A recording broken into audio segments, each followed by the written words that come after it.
I've started streaming. I've hit the little recorder in WebEx.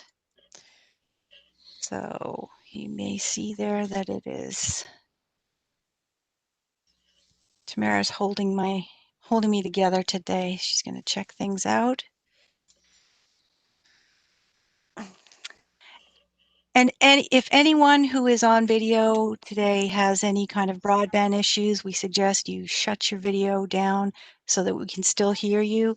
That allows you to participate without being cut off and all the rest of those little technical glitches. Tamara, are we good? Yeah, you're good. You might want to, you're on the full panel view. So on WebEx, we're seeing all of the members. If you want to change that to the focus layout. Got it. I've switched. Thank you very much for that. No problem. Madam Chair, we are ready to go when you are. Okay, sounds good. Good morning, everyone. I'd like to call this meeting of our Hamilton Municipal Heritage Committee to order. Members of the public are advised that our meetings are webcast live by the City of Hamilton and temporarily archived on the city's website. Before we start into our meeting, is there any member who would rather respond verbally to our votes and request to speak? I ask this because we have some members who may be calling in for today's meeting. Seeing none, we will move on. Before we get started into our meeting, I'd like to welcome our new heritage student, Hannah Kashuka. She will be working with David for the next 4 months, and I see Hannah's there. Hannah, would you like to say a little hello to everyone and introduce yourself? Yeah, hi, I'm the new heritage planning student, Hannah. I'm here from the University of Waterloo on my co-op placement. So it's nice to meet you all. Welcome, Hannah. And today we have Councillor Ferguson with us. Welcome, Councillor Ferguson.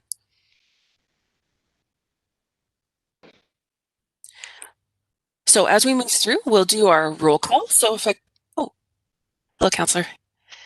So as we go through our roll call, I just ask everyone to acknowledge their attendance. Councillor Pearson. Oh, present, sorry. Oh, no problem. Which button to push? David Beeland. There's David. Janice Brown. Here. Karen Burke. Present. Graham Carroll. Here. Charles Dimitri. Present. Bill Jansen. Here. Stead. Here. Robin McKee. Here. Timothy Ritchie. Present. And Will Rosert. Speaking. Thank you, everyone. We move on to our approval of the agenda. Madam Clerk, are there any changes to the agenda today? And I think it's a lengthy list. Yes, bear with me. We have additional communications items. 5.2 from the City of Hamilton and City of Burlington respecting a notice of study commencement. Valley Inn Road Bridge, City of Hamilton Municipal Class Environmental Assessment to be received. Correspondence from Doug and Allison Dunford respecting the inclusion of 259 Filman Road, Ancaster on the Pre-Confederation Register. The recommendation for this item and all following items will be to receive the item and refer it to 10.1, which is the Ancaster Pre-Confederation Inventory, PED 21031 in Ward 12 for consideration.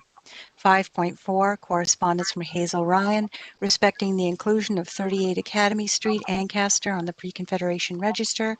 5.5, correspondence from Donato Cassioli respecting the inclusion of 1157 Garner Road, Ancaster on the Pre-Confederation Register. Correspondence 5.6 from Carl Galley, NGE Land Holdings, Inc., respecting the inclusion of 34 Leoman Avenue, Ancaster on the Pre-Confederation Register. Item 5.7, correspondence from Marcel Wigger respecting the inclusion of 4237 Powerline Road West in Ancaster on the Pre-Confederation Register. 5.7a is correspondence to Councillor Ferguson from Marcel Wigger respecting the inclusion of 4237 Powerline Road West. 5.8 Correspondence from Daniel Sheik respecting the inclusion of 105 film in Ancaster on the pre-Confederation register. And at the 11th hour, literally last night, we received item 5.9, which I did email to you, which is correspondence from Dave Braun regarding the inclusion of 157 Butter Road East on the pre-Confederation register. We also have delegation requests. 6.1 from Daniel Sheik, the owner, respecting the inclusion of 105 Filman on the Ancaster pre-Confederation inventory. Item 6.2, delegation request from Tom Murison, consultant, respecting the inclusion of 105 Filman Road, Ancaster on the Ancaster pre-Confederation inventory. Item 6.3, delegation from Paul Mazzotti, respecting the inclusion of 1719 Powerline Road West, Ancaster on the Ancaster pre-Confederation inventory. Item 6.4, delegation request from Donato Cassioli, respecting the inclusion of 1157 Garner Road East, Ancaster on the Ancaster pre-Confederation inventory. Item 6.5, delegation request from Carl Galley, NGE Land Holding Inc., respecting the inclusion of 34 Leoman Avenue, Ancaster on the Ancaster pre-Confederation inventory, Consent items, 7.4, policy and design working group meeting notes, December 7th. 7.5, heritage permit review subcommittee minutes of November 17th. 10.1, which is the staff report, Ancaster Pre-Confederation Inventory PED 21031, and item 10.2, inventory and research working group meeting notes of December 7th, 2020. And that is it for the changes, Madam Chair. Thank you, Lorraine. So to accommodate both delegation requests and councillors attending today's meeting, I'd like to move these items to follow declarations of interest and in this order. So we'll add our communication items 5.1 to 5.9, our delegation requests, our discussion item 10.1, and then the virtual delegations. May I have a mover and a seconder on the motion to approve the agenda as amended? Sorry, I have to actually switch the view so I can see hands. I see David Bland and I see Graham Carroll. Thank you. And is there any opposed to the approval of the agenda? Seeing none, that item is carried. We now move on to our declaration of interest. Are there any declarations today? Seeing none, we'll move on to our communications items. So there are 9 pieces of correspondence before us with recommendations. May I have a mover and a seconder to approve the recommendations as presented? I see Janice and Councillor Pearson.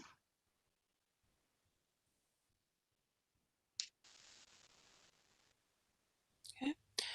Is there anyone opposed? Oh, Councillor Pearson, you have a question?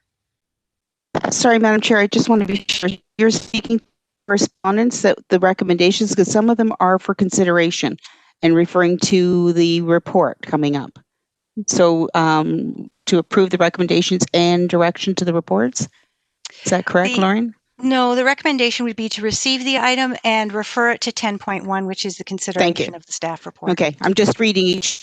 Just want to make sure. Thank you. I'm okay with it. Is there any opposed?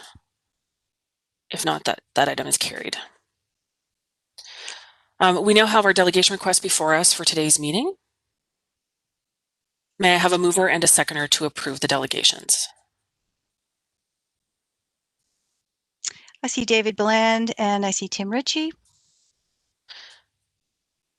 Is there any opposed? Seeing none, that item is carried, and we will move on to item 10.1.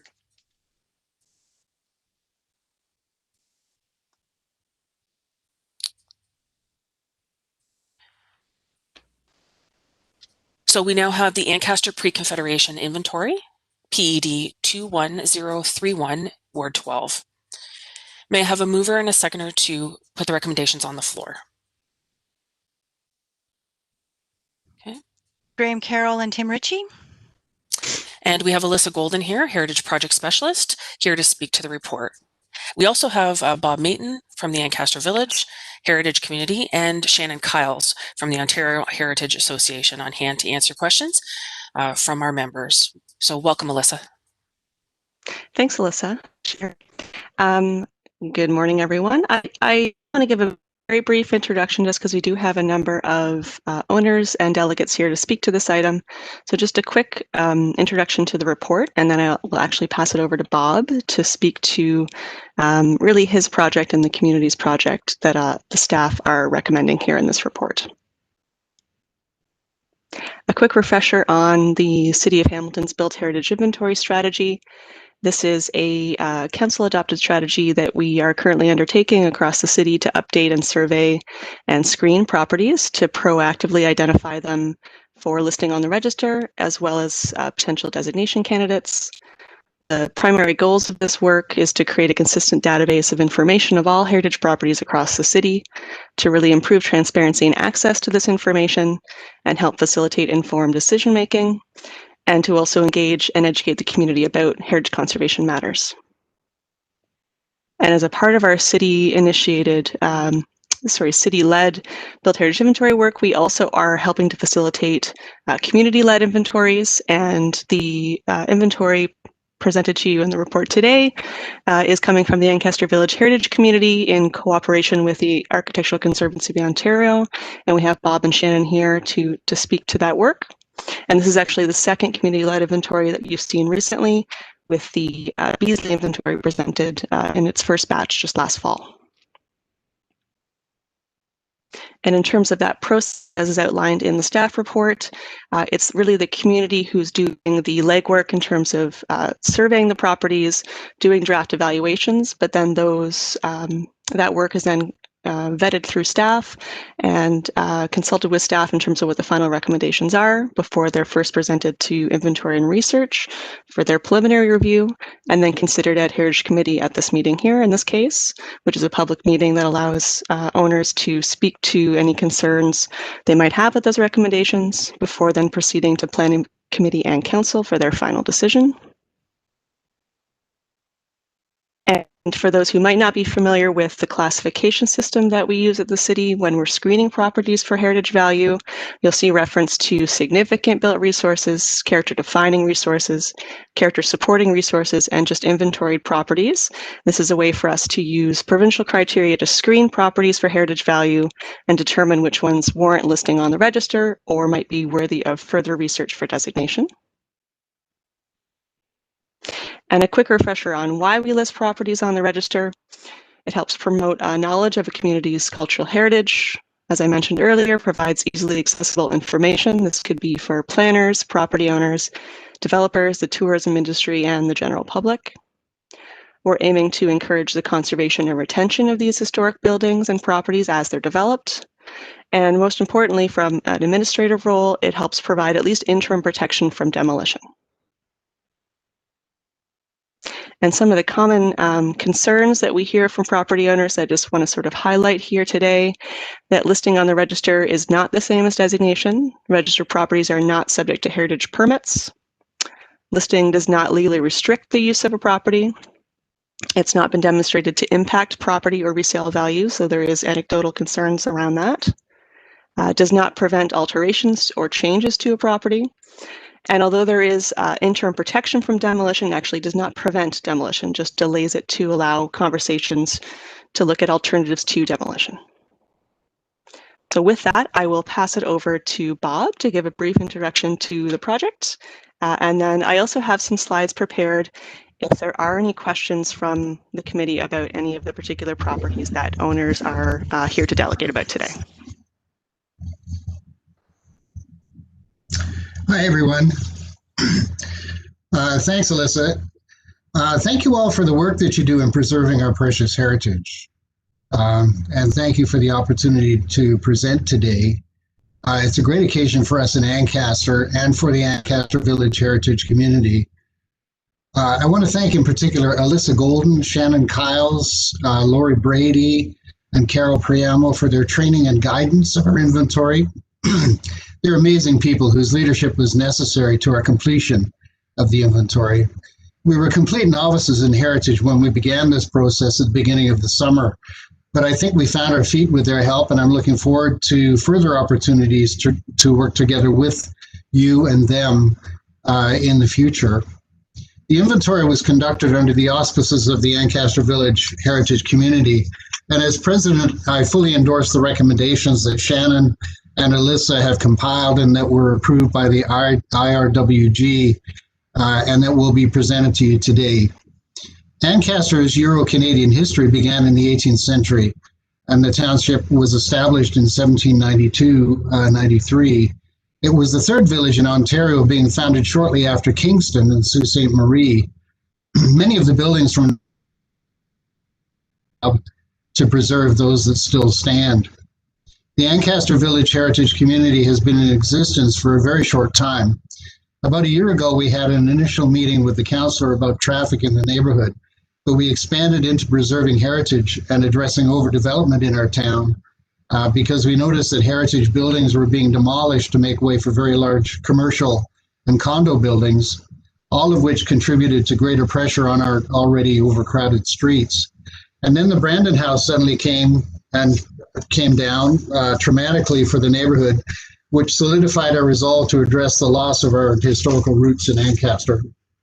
We were incorporated in June of this year, just a few months ago, so that we could obtain liability insurance and open a bank account and gain some credibility with the community.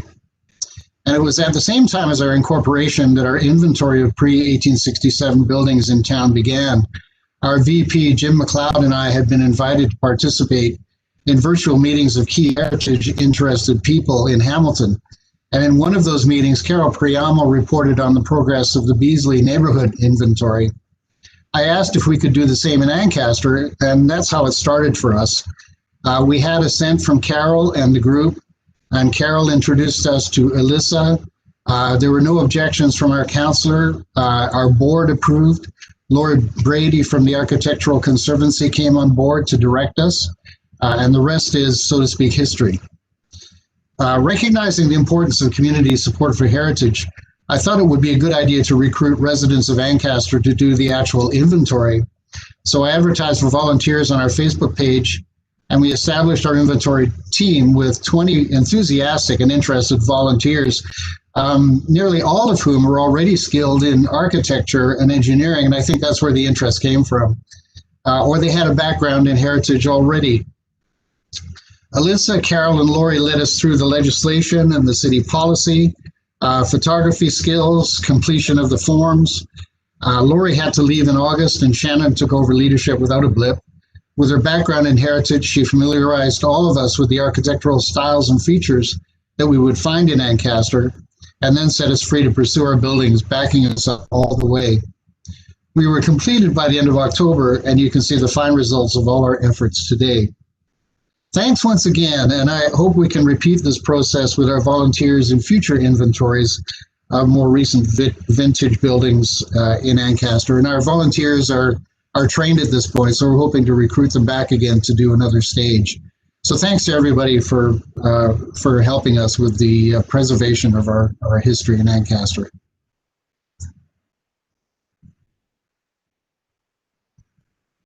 Thanks very much.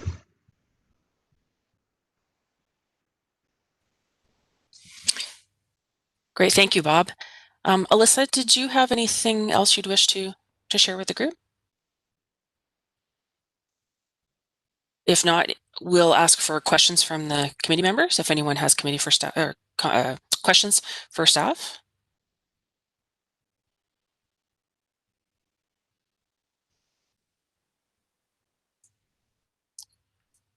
No questions? I see Councillor Ferguson. Oh, Councillor Ferguson. Councillor, you just unmute yourself, please. And before we start, if I can just have a moment, Will, could you please shut off your video? We're just getting your ceiling fan at the moment. Sorry to interrupt, Lorraine. We've lost the YouTube feed, so I think what we need to do at this moment is to recess momentarily while we get that back up. Okay, will do. So if I can, Bob, I'm going to mute you right now. So we will have a brief recess. You can just stay on the WebEx, but we need to get our technical issue straightened out. So hang on, please.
Okay, I think we can go ahead again.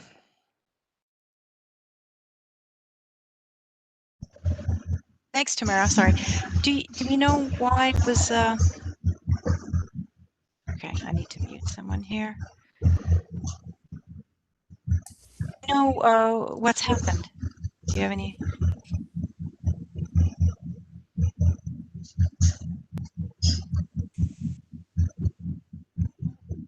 Sorry, Alyssa, I've just muted you in error. I'm trying to figure out where that noise is coming from. Okay. Bob, I've had to mute you again. I think the noise is coming from your microphone. Bill, I have also muted you for the moment. Just getting some odd sounds. Okay, folks. Tomorrow we're good? Yes, we are. Okay, thank you. Thank you very much, everyone, for your patience. Now, where were we? I believe that Bob had just finished. Alyssa Denham-Robinson asked if there were any questions. We were going to try and move to Councillor Ferguson's question. Now, Councillor Ferguson, you are there. You are unmuted. Please go ahead. Thank you very much. Well, thank you very much, Chairman. Thanks for the be part of your committee meeting today. I'm going to be very brief right now because I'm just going to give introductory comments and then wait until I hear the delegations and come back on with further comments. But first of all, I want to just thank the some 20 odd volunteers,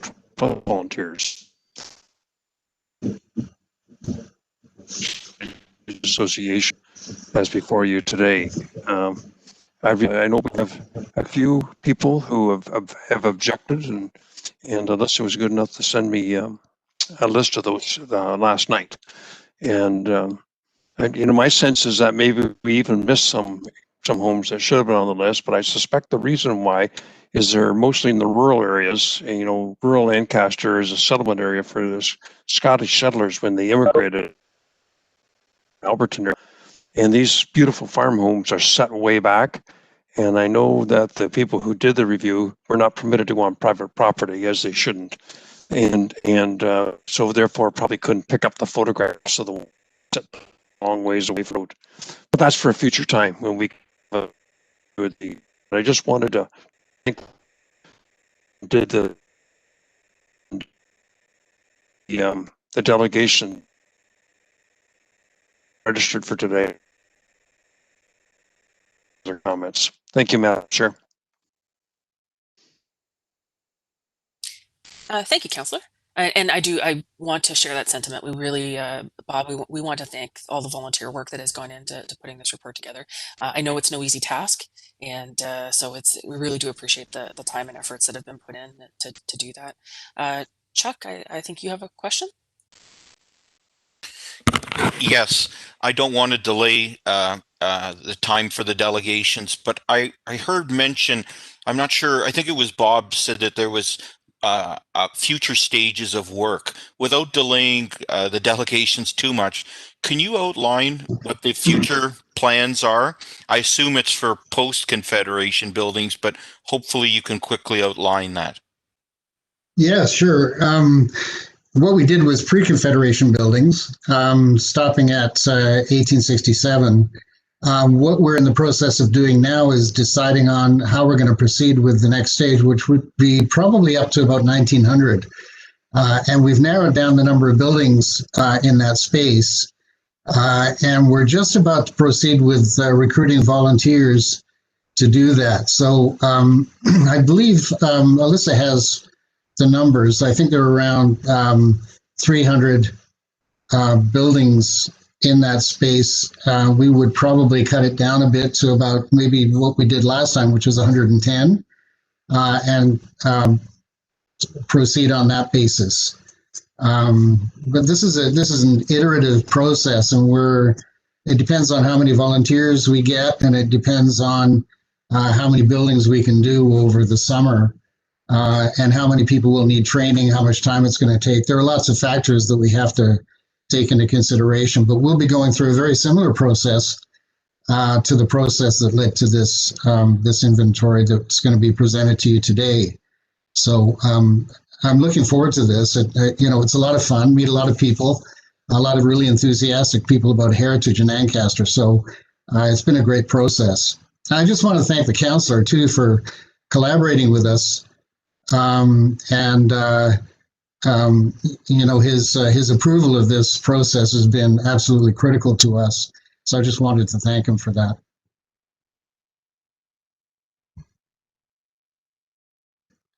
And perhaps Alyssa may want to add something to what I've said. She's a great source of information and data for us, so she's helped us mightily. Thanks, Bob. Through the chair, I'll just note that when staff presented to you last year, excuse me, on Built Heritage Inventory Strategy and Work Plan, in the appendix of that report that sort of looked at the numbers for each community. So there's a breakdown for Ancaster in that. You can find that on our city website at hamilton.ca/heritage inventory, just to give you a sense of sort of what we're looking at across the entire city, but then broken down by each community.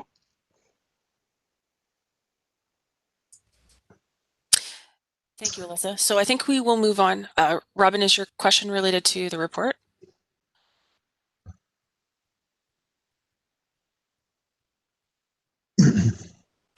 Yes.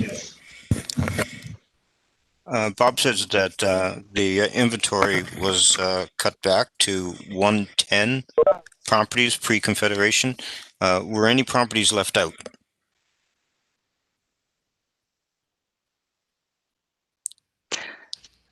Through the chair, I can step in there.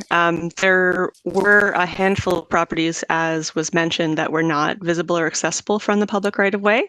They do remain on the inventory, but there was not sufficient information to review them and screen them appropriately. So we do still have record of those with pre-Confederation dates. They remain on the inventory, but have not been included as a part of this project. Bob, you're, I believe you're on mute right now. Just to add to what Alyssa said, we started off with, I think it was around 162 buildings. But as we all went through that list, we found that a lot of them had been demolished already. The list was actually over a period of time, a long period of time. So some of those buildings have been demolished. Some of them were inaccessible. It was brought down to 110. Through the process, we did discover another 5 buildings. We were at 105 and we brought it back up to 110. So this, it was a process where we sort of went, and you know, there was a lot of back and forth in terms of the numbers and the buildings that we were inventorying. But the core number of buildings was at 105, and then we added 5. So there were quite a few buildings that were inaccessible. Taking photographs was not allowed, although I did deliver letters to people at their door, which is permitted under the Trespassing Act. So that was done to make sure that people understood that that this process was going on. We wanted to be sure that everybody was aware that information was available to everybody who was involved in this. We took great care to do that. So that's a great summary. Thank you. So I think now if we move on to our delegations, before we begin to hear from our delegates, I would like to just remind members that questions to the delegates are for clarification purposes only and not to conduct a debate. So that's just a reminder. I'd also like to remind all of the delegates that your presentations are 5 minutes. So if you can please stay within that time frame, then it moves the meeting along very well. So first off, I'd like to welcome Daniel Sheik, owner of 105 Filman Road. Welcome, Daniel.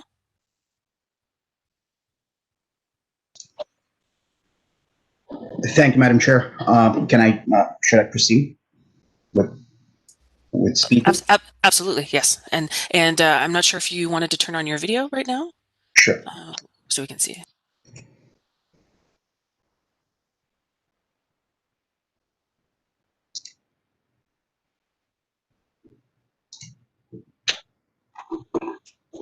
Respected Chair and members of the Hamilton Municipal Heritage Committee, my name is Daniel Sheik and I'm the resident at 105 Filman. To open this discussion, I would just like to confirm for my information as well and for our presence to be here, on the record from all respectful members and attendees that the reason we're here is because, as per AVHC and the city's Ancaster pre-Confederation inventory project to identify pre-1867 buildings, this volunteer group has identified 105 Philman as one of those buildings, correct?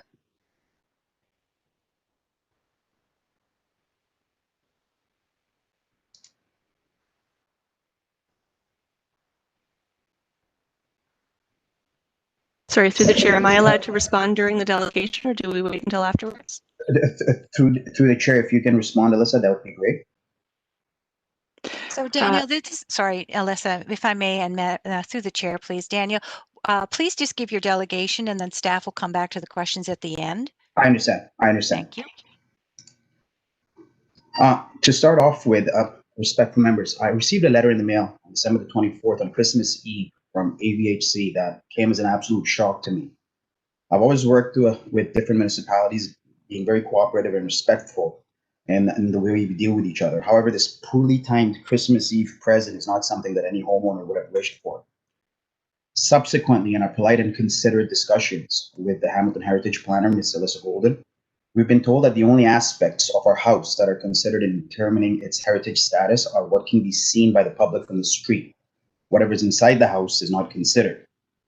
And to Ms. Golden's credit, she has also said that our submitted 70-page detailed heritage report, including plenty of interior details and actual photos that we've submitted transparently to establish the age of the house, are extremely useful in drawing this discussion to its logical conclusion.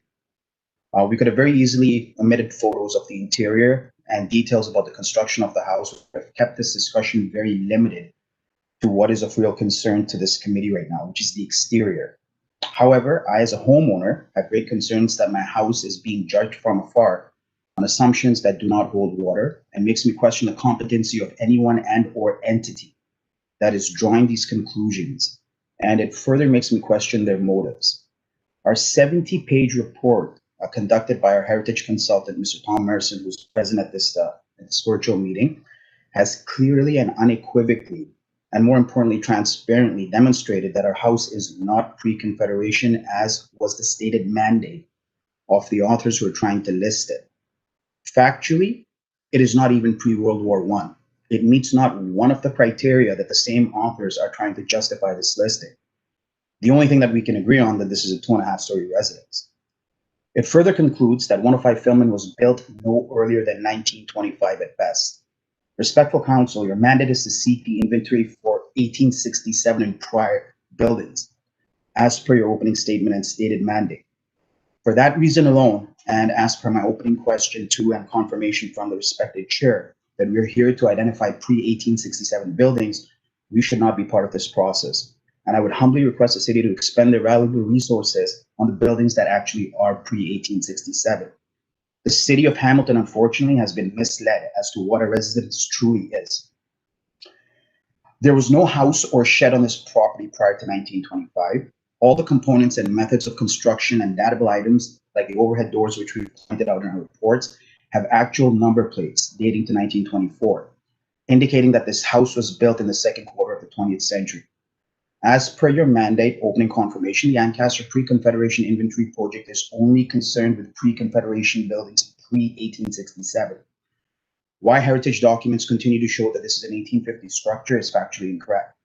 And since heritage is only concerned with the exterior of my vinyl covered house, vinyl windows, it should not be included in any further efforts to miscategorize it as a building that it's not. I'll now turn it over to my heritage consultant, Mr. Tom Merson, to further alleviate any concerns that the committee might have. Thank you.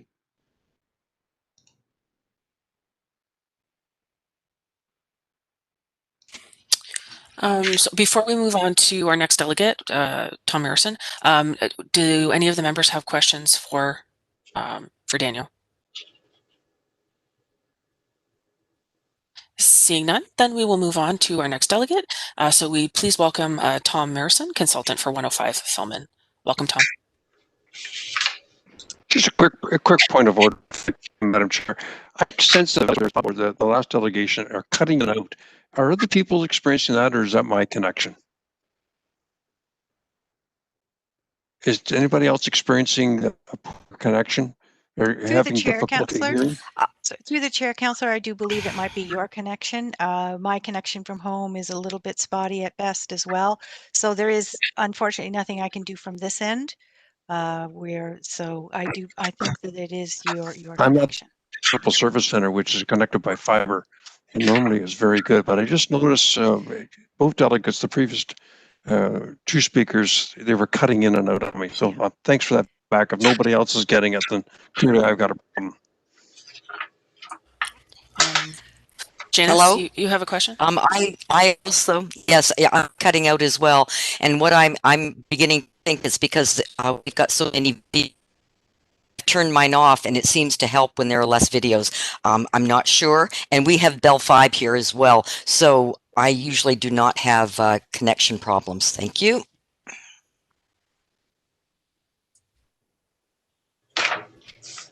Lorraine, do you need the videos all on for our committee members, or should we turn those off? Not during the presentation is fine, but I will need to see the members during the votes. Okay.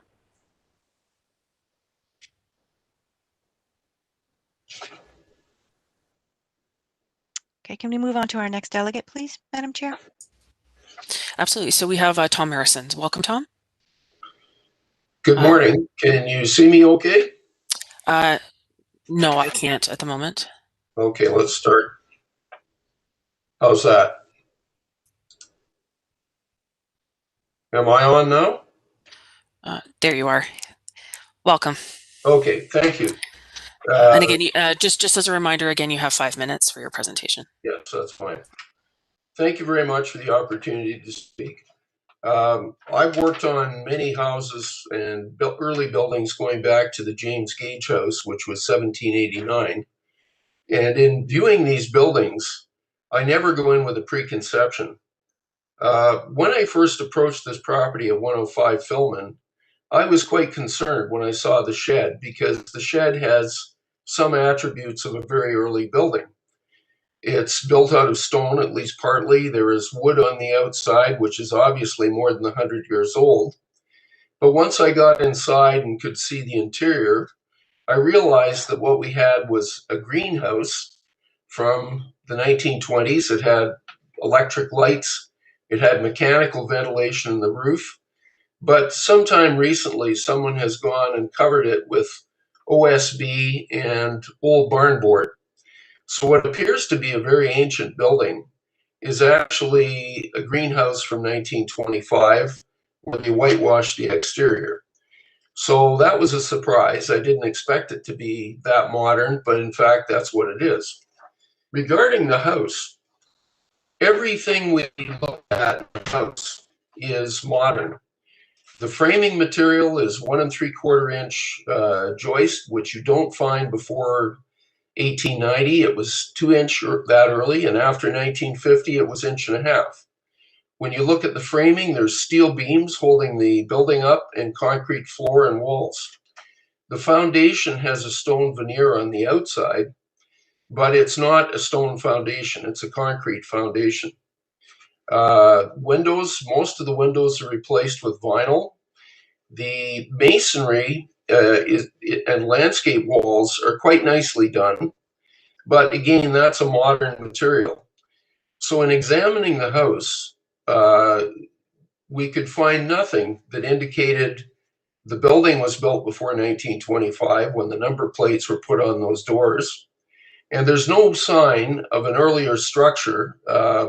Usually in a basement or a place like that, I find parts of a foundation that have survived. So there's no indication of that. Where did this confusion come from about this house possibly being pre-Confederation? It appears that the early maps and the changes that have been made to roads and other landmarks have contributed to confusion. I tried to work it out for 2 months, and after going at the map and drawing a modern tracing of Highway 403 and where the modern roads run, I came to the conclusion that the 105 Filman House is between two historic houses. It's on what was an open field in 1875. Hamel owned this land, but his house was approximately where 702 Mohawk Road is today. And that's about 580 feet to the west. There was another house, the J. Horning House, which is currently under the off-ramp of Highway 403. So this house is in between these two historic houses. Now, to help clear up the confusion, I'm going to show you the map, which I sent through yesterday. I'll just hold it up and point to it. And on the map, let me get some more light. On the map, you can see the arrow pointing to Filman. The other two houses are on either side here. And there have been many, many changes. Because Ancaster is such an old community, many of the roads have disappeared. Now you just have a new alignment. What's called Old Dundas Road here is not Old Dundas Road. In 1875, it was over here, for example. How did I confirm that this was the location of the house? Because so much has changed, I took this alignment here on Wilson. I measured from A to B and then used that as a yardstick to find where 105 is along Mohawk Road. And by using that dimension, which is 2,760 feet along Wilson, I was able to find the modern intersection of Filman and Mohawk. By doing that, I was able to locate the house. So evidentially, the house is not where any previous house was. And I can understand the confusion because Filman Road came into Mohawk at a perpendicular angle previously. Now it's been rebuilt as a loop. So this is part of the issue of how things get confused over time. But in conclusion, my report, as you read through it, points to many, many issues which are typical of the 1920s and later. One of the key things is the house style is mislabeled. This isn't a Dutch colonial house. It's an English garden house. This was very typical from the 1920s. In England, they were going through this process of trying to stop growth of London, which was becoming a huge metropolis. It was the largest city in the world. They created a green belt, which is a concept we're now adopting in Ontario. And with this green belt, they were creating garden communities. Mr. Mearson, I just have to let you know that your time has run to the end. So if you can just quickly wrap up your presentation.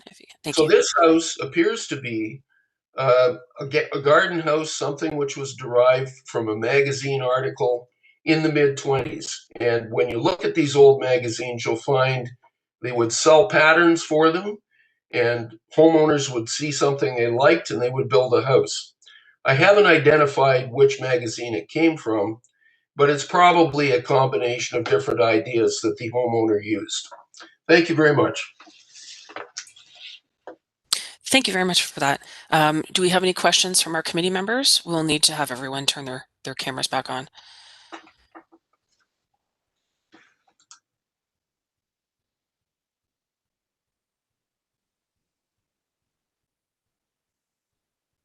Do we have any questions for our delegate?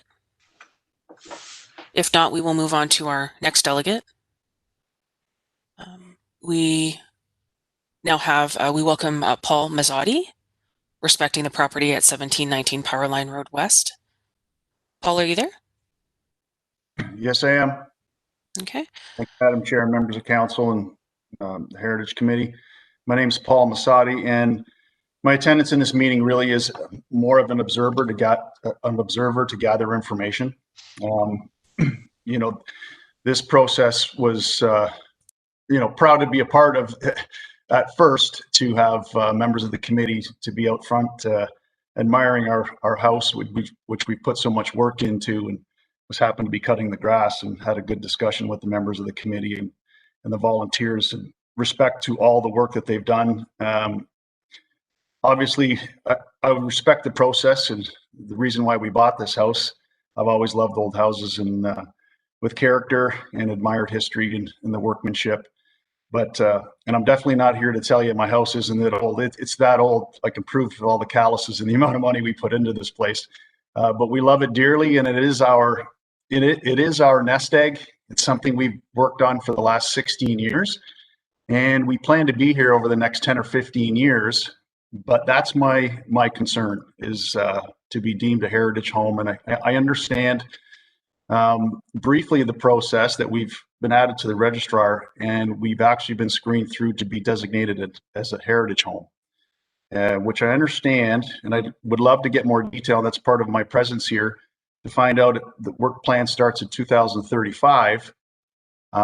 What are the exact timelines? What's the process? So if these things can be detailed to us over time, and then what's our course of action if we do want to fight this? Because again, it's a big part of our portfolio as far as retirement's concerned. And if this does hurt any future restrictions or has future restrictions to stop us from renovating, or in fact hurting market value, it puts us in a tough position. So I'm kind of torn in this situation. I love the heritage of Ancaster in this home, but I do have a 7-year-old and a 13-year-old, and kind of want to move into my next part of my golden years, and this is definitely a part of it. So that's part of why I'm here, and any explanation or any clarification on this process would be greatly appreciated, with all respect to the committee. Thanks. Thank you very much for that, Paul. Would a member of staff like to address those questions now? Or Lorraine, are we looking to cover those kind of questions following all the delegations? We should probably be consistent with how we've treated the delegations, so we will answer the questions at the end. At the end, okay. So, so Mr. Mazzotti, if that's okay with you, then we'll move on to our delegations, and we'll do a wrap up of questions at the end. So our next delegate is Donato Cassioli, respecting the property at 1157 Garner Road East. Welcome, Donato.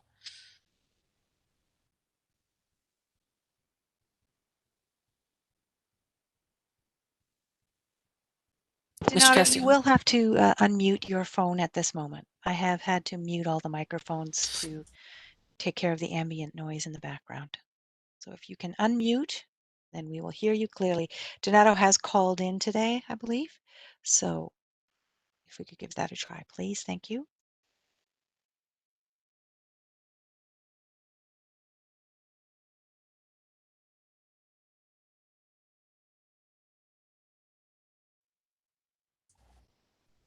Madam Chair, I'm going to suggest we move on to the next delegate and to give Donato a moment to get himself. Oh, there it is. I believe he's sorry. Yeah. See, all it did was take me saying something. Welcome, Donato.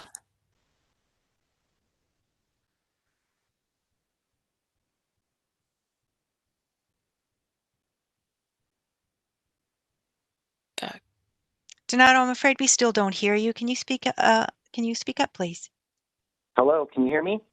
Perfectly. We can hear you now. Yeah. Oh, perfect. You hear me now? Hello? Yes, we can hear you. Yes. Yep. Yes, go we ahead. can hear you, Donato. So you Okay, can go ahead and make your presentation. We have the 5 minutes allotted for you. Okay, great. Thank you. Good morning, Mr. Chair, members of the Hamilton Municipal Heritage Community. My name is Donato Cassioli. I received your letter by mail and object to any change to the current designation and bylaws within the City of Hamilton with regards to 1157 Garner Road, Ancaster, Ontario. I had submitted written comment for the virtual meeting against the proposed non-designation of 1157 Garner Road for the following reasons. Number one, it interferes or complicates with my development rights, which I've been working for almost 3 decades. The house over many years has heavily modified both internally and externally and has retained no originality. You said it was flanked by trees, but most of the trees are severely damaged and dying and are being held by mechanical aid. If you look at all the photos, I probably brought about 7 photos with my report. Listing will definitely affect my property value, and the property value is visually and historically linked to the surroundings, and I've got question marks on that. So interference with complications with my development rights. So I spent considerable time, like I said, over the past 29 years of ownership of the house, including any emails and planning with staff. In my report, I stated that I was at 2 OMB hearings, 2004, 2008, and I've spoken probably well over 12 staff members to the City of Hamilton, and most notably, Mr. Lloyd Ferguson was at a lot of these meetings, and he assisted me greatly with my many questions. To demonstrate the full potential of 1157 Gardner Road, I had a meeting with Lusani Homes in 2017. He showed interest in the property, but to date, no deal has ever been struck. But at this meeting, with my real estate lawyer and his representatives, he drew a sketch that showed approximately 16 townhomes that could be built on this property. You also mentioned listing does not prevent demolition, but a short 60-day delay. I just think this would really complicate matters of the planning committee. I'm not sure how an older home would look or have the fit or neighborhood fit along these townhomes. My second reason was heavy modification, additions, and renovations of home, such as changing cladding, such as wooden board batting, metal siding, concrete parging, wood siding. That you could tell it's used siding, and I've shown that in a lot of my pictures. And this pebble dash, I don't really think it's original to the house. The brick mold on the property to the P dash is flush, and most brick molds stick out about 1.5 inches after whatever cladding is put on. And it's a common technique used to, it's a cheap alternative to fine brick and stonework.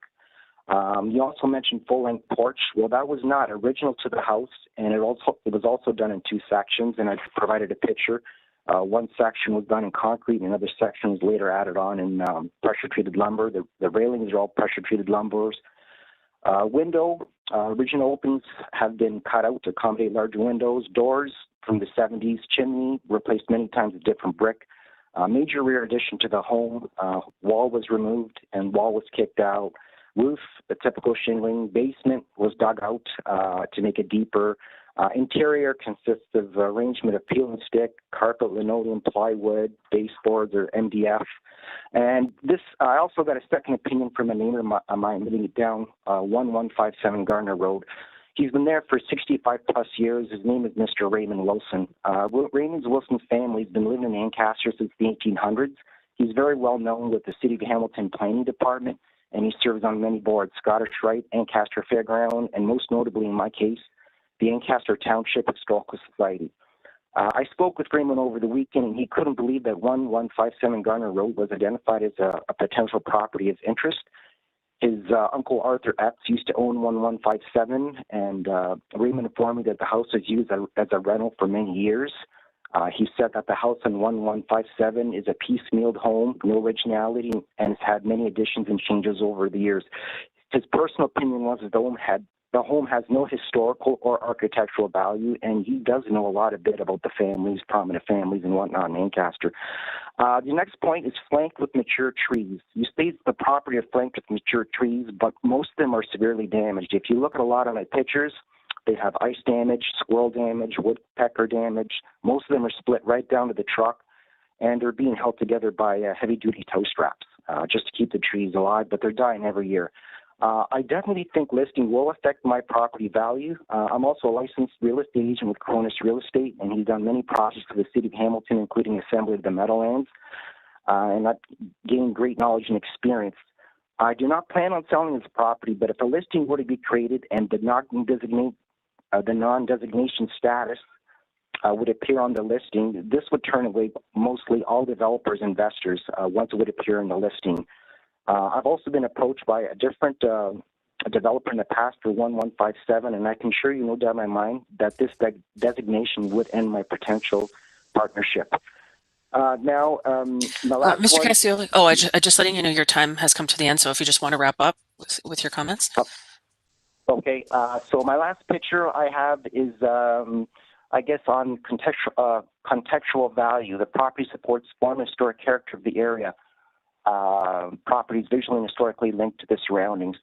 So if you go to the picture number 12, it shows my property that's basically wedged between the Ancaster Pump Station, which is a commercial building. On the other side, it's surrounded by the Los Angeles 92 townhome development. And beside the Ancaster Water Pump Station is proposed a 9-story building by Mike and Carmen Valley Sonoma Homes. And further down the road, there's a sea of new construction. So, you know, there is no fit with any of the surroundings if you take a look at that picture. Just about to wrap up here.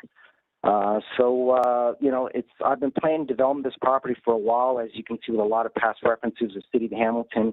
The house was constructed cheaply and treated as such by many owners and landlords with its upkeep, cost-cutting maintenance, and additions. And my expert personal opinion from Mr. Raymond, who knows history, he knows architecture, he serves on one of these boards, that it retained no original footprint, none of its original visible features, both interior, exterior. Trees have reached the end of their lifestyle cycle, and the listing would definitely affect the property value. To this date, the property sticks out like a sore thumb and totally out of character. And one more thing I'd like to mention quickly, and appreciate your patience, is impact accuracy. I've got a few examples that you've listed on your categories of homes, and one is 2283 Jerseyville Road, and it states, dated construction of this property is 1800 impact, but the principal home appears to be a late 19th century or early 1920s. So, once again, impact. And my last example is 3304 Jerseyville Road West.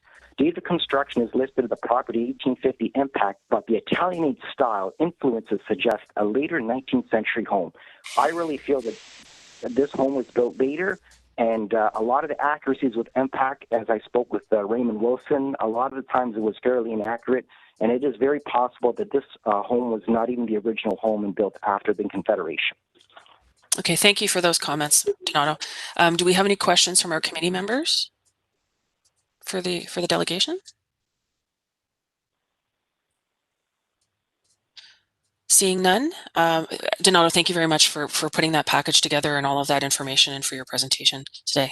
We now move on to our next delegate, and our last delegate is Carl Galley from NGE Land Holdings, representing 34 Lauman Road. Welcome, Carl. Thank you. I'll be very brief. Thank you, first of all, to the committee for letting me speak.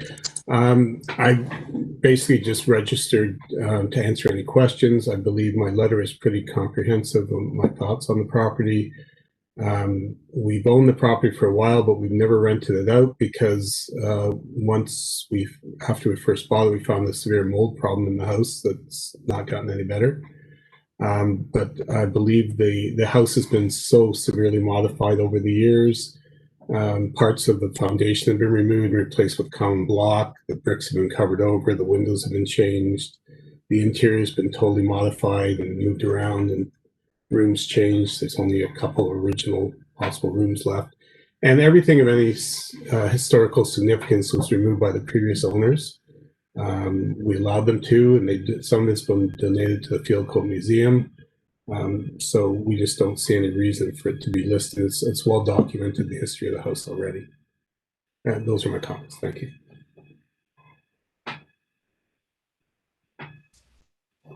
Thank you, Carl, for that. We really do appreciate that. Do we have any questions for our delegate?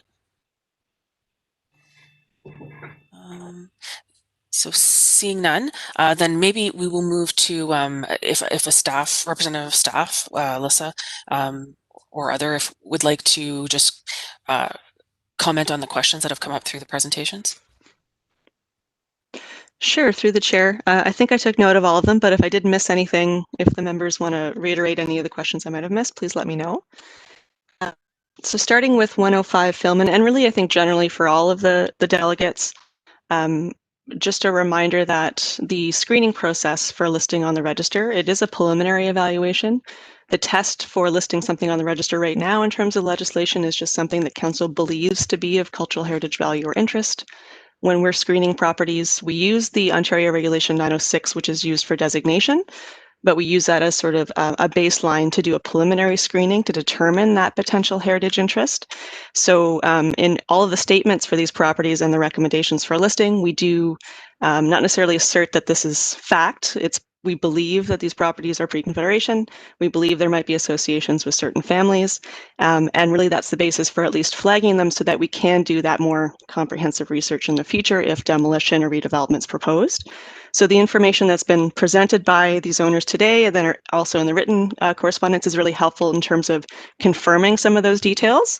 In particular, in terms of 105 Fellman, we did have a good conversation, myself, Daniel, and Tom, and thank you again for taking the time to chat on the phone. The 1850 date for the approximate construction for that home is from impact data. So actually, Donato, that's a very good point to make. We do take it with a grain of salt. It is usually quite accurate, especially if it's a pre-1900 impact date. But similar to a couple of the other homes that Donato mentioned for impact dates and the notes that we made, in those cases, it was very clear that those particular homes were post pre-Confederation. In the case of 105 Fillman, there was some uncertainty because of the greenhouse that Tom mentioned, and not knowing if there was potentially an older home that the what seemingly is a 1920s revival home was built on top of or around. So we did say what's believed to be. So this is really important information that the owner and consultant have provided to staff just this week. So we've taken a quick glance at it, but need to do further review to confirm. Despite whether or not it is, so even if it's not a pre-Confederation building, there is still heritage value. As you folks know, when we screen for heritage interest, there is no hard, fast rule for a date. We generally look at anything 40 years or younger, or older, sorry.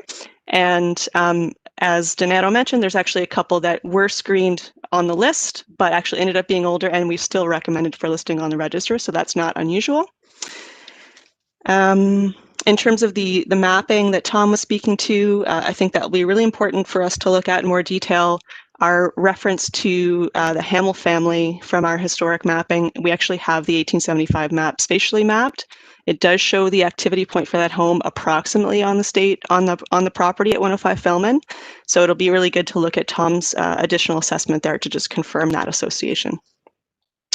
In terms of Mr. Mazzotti's delegation around 1719 Powerline Road West, we did provide a our city pamphlet on the heritage designation process with the letters for all the properties that were identified as designation candidates for the work plan. And we're, of course, happy to have further conversations with Mr. Mazzotti and other owners who are recommended for that list as that time moves forward. Especially if any owners are actually interested in pursuing designation sooner than is being recommended for us to take a look on the work plan. So I'm happy to go through that in more detail with you, Paul, whenever you have a chance, and talk through, the legal process for designation, what your rights are in terms of opposition when that process moves forward, because there is an opportunity to legally object to being designated. And also what designation means in terms of requirements for heritage permits, but also the advantages of designation in terms of the financial incentives available to properties that are formally protected.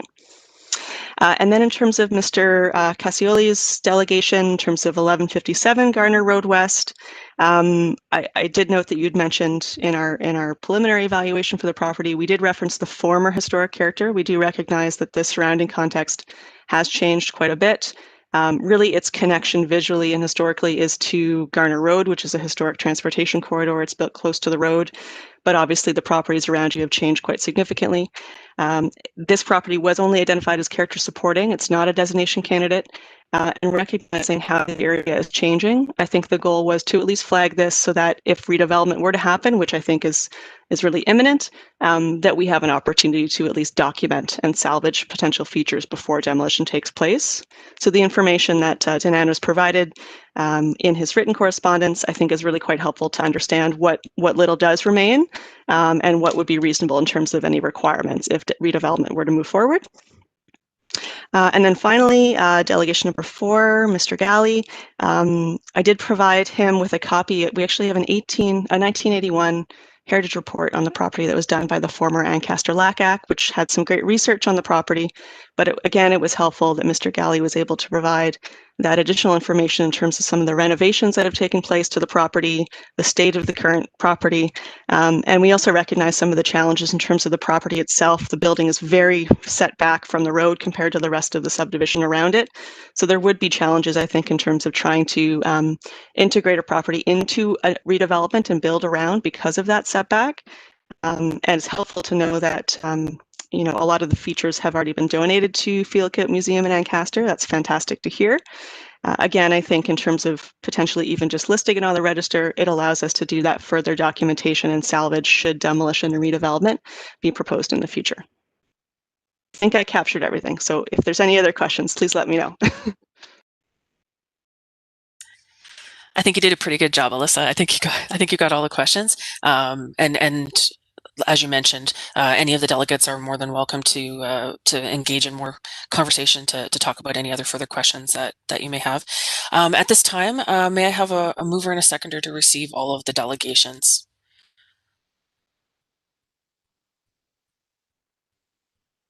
So Lorraine, we have Janice and Tim. Madam Chair, we actually, no, never mind. Sorry, that was Janice and Tim. Me. Thank you very much, Madam Chair. No problem. And any opposed?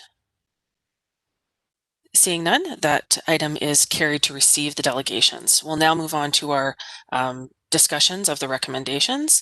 So you all have the recommendations before you, and I'll just, before we move forward, I'll just read those very quickly.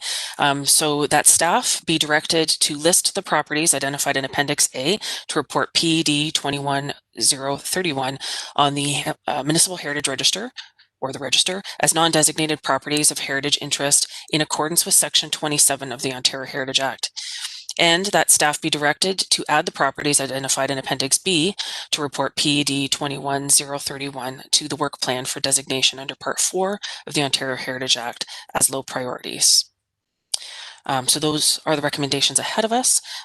So we can now engage in discussion. If we have any questions for staff, if we want to review those property slides that Alyssa had referenced, we can do that now. Councillor Ferguson, you have a question? I don't have a question. I wanted to add some comments now because I've been following this fairly closely over the last few weeks and had conversations with staff quite extensively over the last 4 or 5 days on this. And I want to start by saying I support the staff recommendation to move forward. You know, it comes as, it'll go as a recommendation to planning, and I understand it's going to planning next Tuesday and then on to council the following Wednesday. And I have received the list just last night on the 6 people that are objecting. We heard, I think, from pretty much all of them today. And I want a chance to this weekend to go out and take a look at all of them myself, speak with staff further before Tuesday, and then maybe make some changes or some deferrals on some of these addresses until we can get our head around them more clearly. But it's certainly obvious to me that when there's 110 properties proposed, there's only 6 objections. There may be a 7th because there was a letter that came in from Dave Braun, and I wasn't sure whether he was objecting or just giving us information. I might put that question through if I can to Elisa. Did you interpret David Braun's letter as objecting or just providing information? Through the chair to the councillor, yes, he did provide additional information to just confirm sort of the state of the integrity of the heritage features that remain. He would prefer to not be listed on the register. We did have a good conversation by phone last week, and he was waiting for his correspondence, but it just came in at the 11th hour last night. But he would prefer to not be listed on the register. Okay, and so we got 7 homes then out of 110, which is 103 people that seem to be comfortable with moving this forward. And those 7, I'll review it over the next few days and have a conversation with staff and a further conversation of staff planning meeting on Tuesday. But I again want to thank the association for putting this list together and trying to preserve our heritage. We lost the Brandon House, and there was great outrage, as there should be. It fell through the cracks on us. It was an interesting process that why it did, but we got to do our best. We got to do better at this to preserve the heritage of Ancaster, because we're the second oldest municipality, incorporated municipality in the province of Ontario, with Kingston being the oldest. And so we're passionate here. We even have heritage days once a year to celebrate the heritage in our community.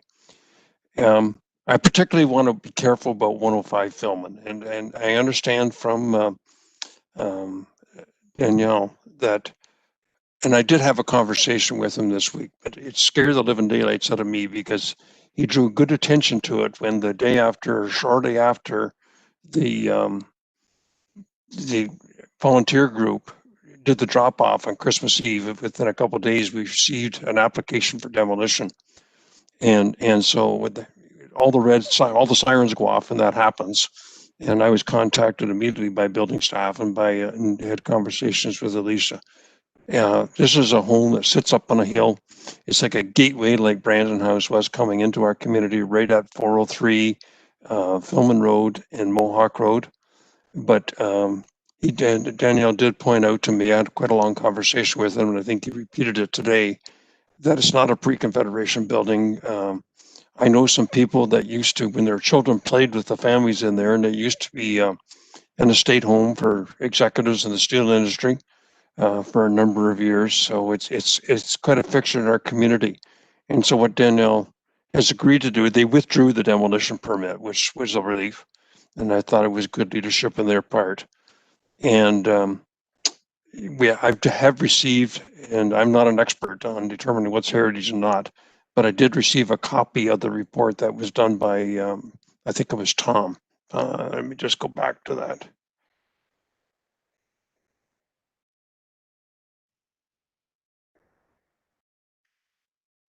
Shoot.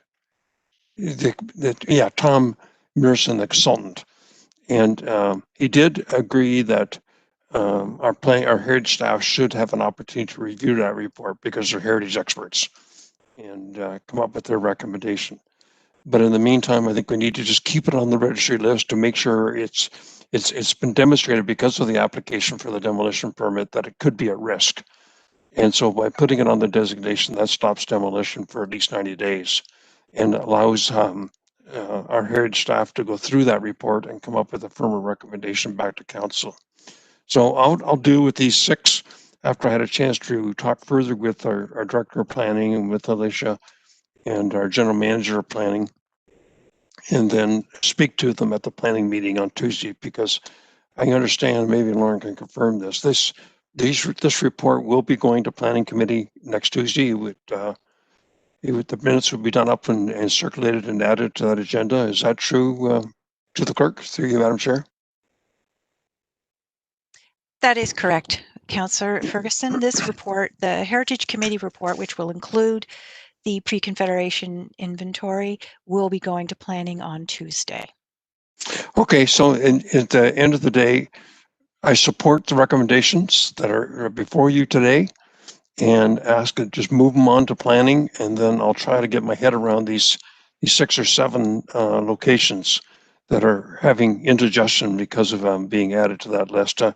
I don't know whether Paul Massotti's listening, but I don't have your contact information. When you made the application for delegation status, that's all redacted. So I can't see your contact information, but you could send me your contact information at lloyd.ferguson@hamilton.ca before the weekend. I'd appreciate it, because yours one home I want to come and take a look at. So that's all I have, Madam Chairman. Fully support the recommendation at this time. Thank you, Councillor Ferguson, for those comments. So as we move ahead, are we ready for a mover and a seconder, or are there any amendments to the recommendations or the properties list in Appendix A that we want to discuss? If none, we'll move ahead. So I would need a mover and a seconder to move forward the motion for the recommendations at hand. So Lorraine, we had Graham and Bill. That's correct. And any opposed?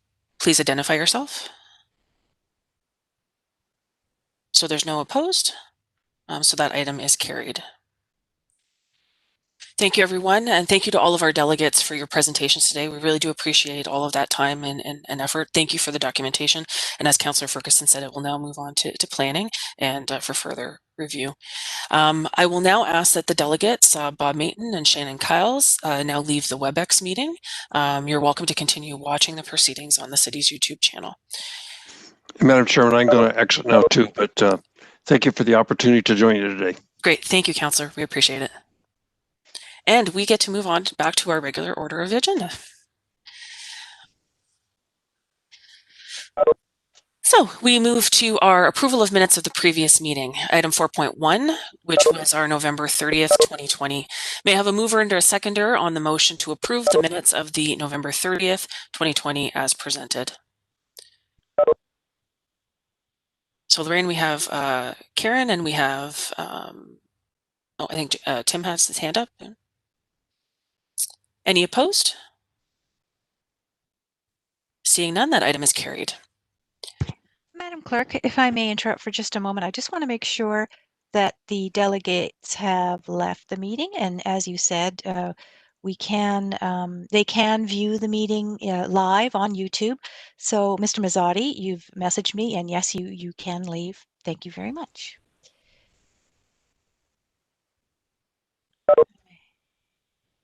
That's great. Thank you very much, Madam Chair. We can continue. Sounds good. Under consent items, we have several consent items to be received. Are there any questions in regards to any particular item? If not, we would move. Janice, did you have a question? Janice, we need you to unmute your mic. I'm unmuting. It's okay. I'm a little slow.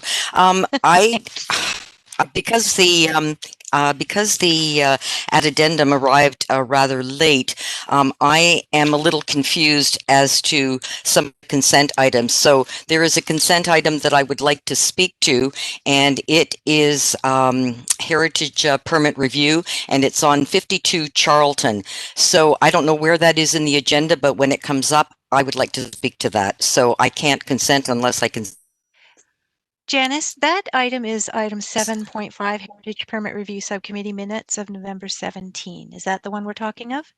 Okay, so that's, I have no idea because I haven't got that part of the agenda. And I'm one of these people that do not have two screens to look at. So if I can't print my agendas, I'm sort of a bit of a loss as to what's going on.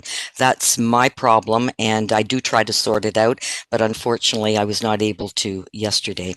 So 7 point, yes, I would like to address that. What are your questions? I imagine staff can step in at this point.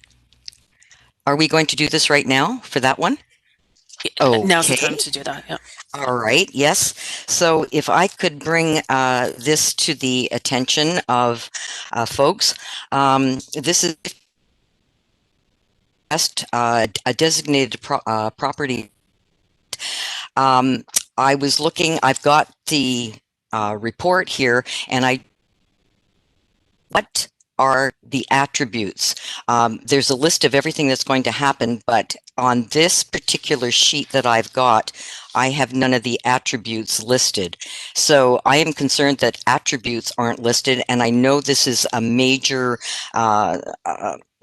workover restoration. I'm pleased with many of the things that are happening, but certainly would like to know what we're doing as far as the change in a designated property. And having listened to those last 5 or 6 folks and all the changes that have happened to their properties so they're no longer worthy, I just wonder, is this property still going to be worthy of a designation if many of these things are being removed?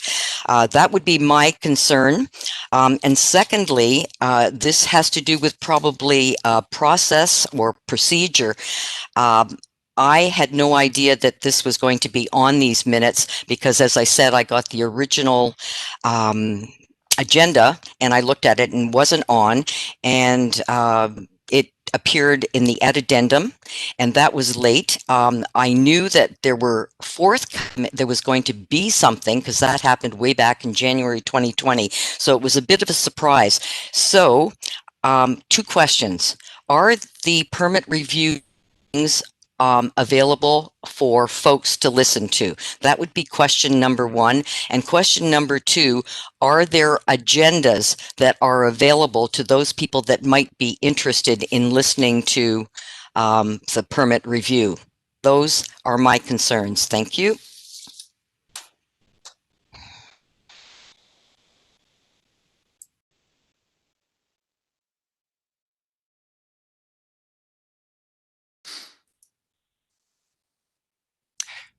Through the chair, I can respond to that if you like. In terms of the meetings being viewable, yes, they're broadcast through our YouTube channel, and so just similar to this meeting, they're recorded and broadcast the same way that this Heritage meeting is. As for the agenda, we are working still to get that up online. There was some technical glitch that we had earlier or previously last year, but we are intending to get the agendas up online. But Janice, if you do have, in the interim, if we're not able to get them up online for the next meeting or so, I can always send them to you as well.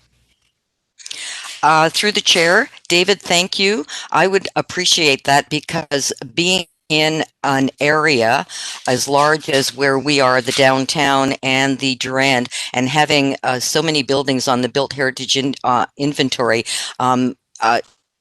to pay attention, and I do like to pass this sort of information on to those people that are interested in heritage in the Durand. So that is much appreciated. Thank you very much.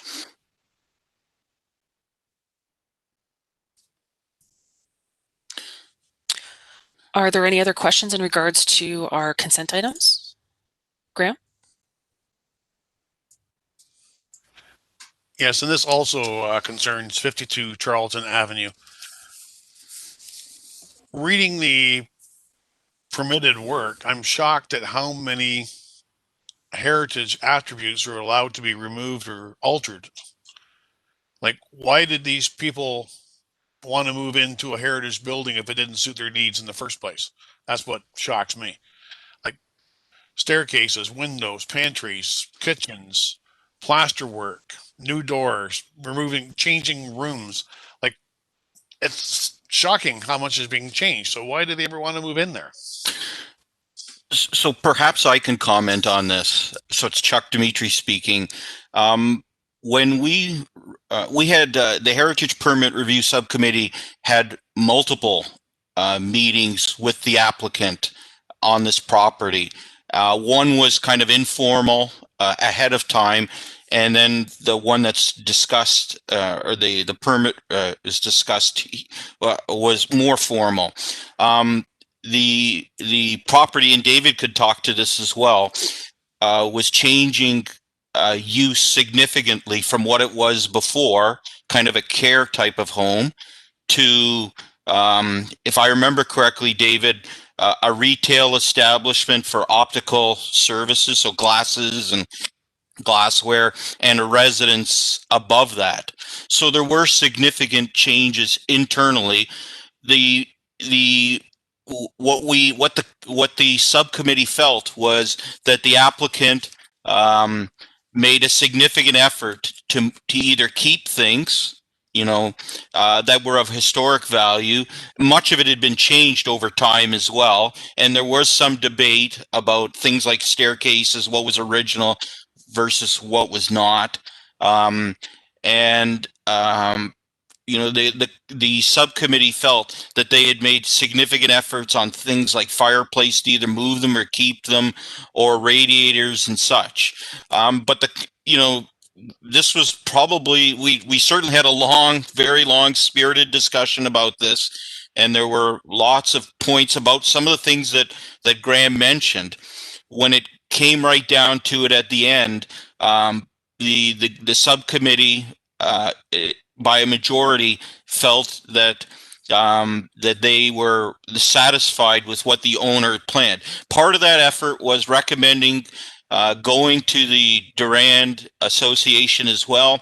I don't think they did at the end, and but that was more of a recommendation than a prerequisite.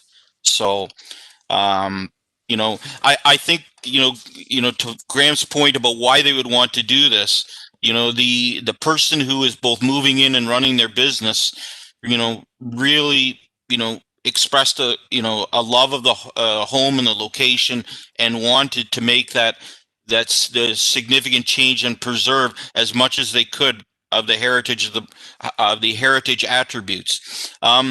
In terms of the attributes themselves, David outlined, in the presentation that we had. It's not obviously in the report here. Significant details both internally and externally in what the subcommittee saw, and we felt comfortable, not ideal, but comfortable with what the proposal was. So that's that is my comments. Tim was there as well, but I think I captured most of the discussion. Yes, thanks. And through the chair, Chuck, just to follow up on Chuck's comments, it was indeed a spirited discussion. I think we had 3 visits from this gentleman who was purchasing this property. One informal, because I think there's multiple sections he's going to be going through with the work. But it sounded like a lot of what he's doing, well, there's a lot of change inside, but a lot of what they convinced us with was that it was actually kind of restoration back to what the property was before it was divvied up into institutional use. So I think like it's, it seems to be keeping in taste with everything, respecting the building, the area, and all the features, as well as somebody showing love to a property that hasn't seen it in about 40 years. It was a lot of factors that went into this, but yeah, I mean, I was all for it. I was right on board with his thing, and I don't know if Janice could confirm or not whether they did come and speak to the Durand folk. So that was my comments. No, not to the best of my knowledge. They did not come and speak. And as I said, I only knew this was on the radar last January, and Chuck actually was kind enough to inform me that this would happen. I'm talking last January 2020, and since then I've heard nothing, except I had it on our endangered list because I knew it had been sold, and I knew that there could be some potential development there. Thank you.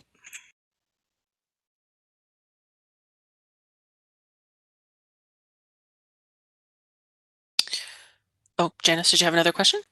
Yes, just one more point. In reading through all of the conditions, there is going to be a conservation plan. Because I'm not exactly sure, and I have not seen drawings of just what is going on, I would be really interested in seeing that conservation plan when it is complete, just so we know where things are, what exactly has been done. It's a lot of words, and it's very difficult for me to picture. So I have no idea. I would imagine that would be possible through the chair to David. Thank you.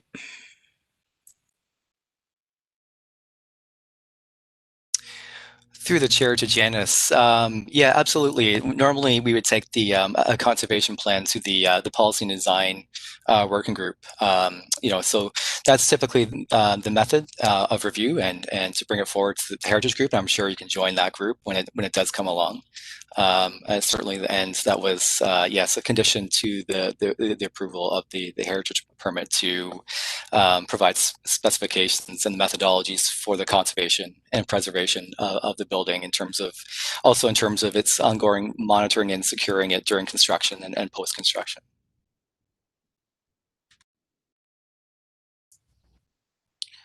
Okay, so are there any other questions in regards to items 7.1 to 7.5? Lorraine, do you have your mover and seconder noted? I do not, Madam Chair, and I apologize if I missed that. So may I have a mover and a seconder to receive those items? Tim Ritchie, Councillor Pearson. Sounds good. Is there anyone opposed?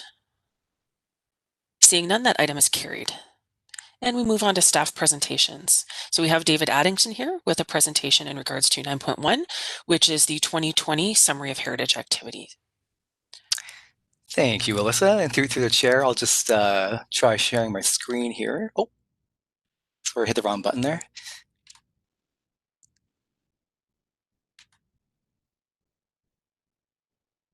Okay, so hopefully everybody's able to see that. There we go.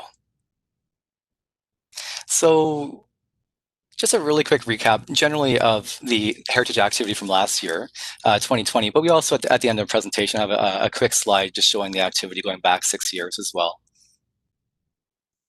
So in terms of last year, there was 100 properties added to the register through different means. So there was 9 individual listings, 32 batch Ancaster listings moved by the ward councillor, and 59 from the batch Beasley listings submitted by the Beasley Neighborhood Association.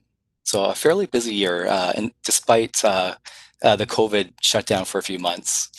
41 heritage permit applications received and processed. And so here is just a quick 2 little photos of 2 of which that we looked at. So 171 Forest Avenue and 50 Mill Street North and Waterdown, among many others. In terms of designations, we had 3 properties that were designated. So the former Centenary Church at 24 Main Street West, 127 Houston Street North, the former Firth Brothers Building, and 1021 Garner Road East in Ancaster, the Lampman House. The bylaw was passed last year. Also related to that, we had issued 4 notices of intent to designate, so including the Royal Connaught at 110 to 122 King Street East, the Pagoda Building in Treble Hall at 85 King Street East and 4 to 12 John Street North, 828 Sanatorium Road, the Long and Bisbee Building, and 1389 Progression Road and Flamborough, as you're all aware. So we're looking at passing the designation bylaws for these this year as well. Very, very shortly. So this is just a quick summary, just a recap of our heritage activity going back to 2014. So you can take a look at the numbers for heritage permits. Last couple of years, they're pretty steady. We probably would have had more had we not had the shutdown from the spring to early summer. In terms of register, it was also quite a busy year for adding properties to the register, mostly in terms of the community work and the Ancaster listings that stem from the councillor's request and motion. And then in terms of designations, last year was quite a busy year, both in terms of NOIDs and the bylaws passed. So the reason why a few of those NOIDs are still outstanding is because they were actually released at the end of December or mid-December, essentially. So they were issued in December, and so therefore protected. And if any owner comes forward to alter those buildings where it may affect the heritage attributes, then they still would be required to obtain a heritage permit. Is there any questions on the heritage activity?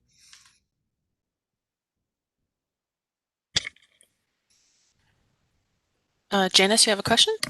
Go ahead. If we go back to 2020 NOIDs issued, 1389 Progreston Road, I thought that one was removed. It was removed for the building itself, but it was a landscape, and I believe. Okay. Yes, so the building was removed. Yeah, so that was a part of the original recommendation, but that was removed over time. Yes. Okay. And then only one other clarification. 122 King Street East, the Royal Connaught. I understand that is under appeal. Through the chair, yes, that is currently under appeal. So, yeah, in terms of my earlier statement about releasing the designation bylaw for that, that's an unknown still. So we shall see, I guess, over time. Okay. All right. Thank you. You're welcome. Robin, you're next on the list. Yes, through you to David. Could you send a list of the addresses of the designations from 2014 to 2020? Sure, I could look into that. Great, thank you. The reason for that these could be the ones that could be designated with the plaques, and so the plaque should be written, because these are the ones that have been the mandate for plaquing is that the earliest ones are plaqued, and then if there's any left over, then you pick up the ones that have not been plaqued. So this should go to the cultural department for our designation plaques.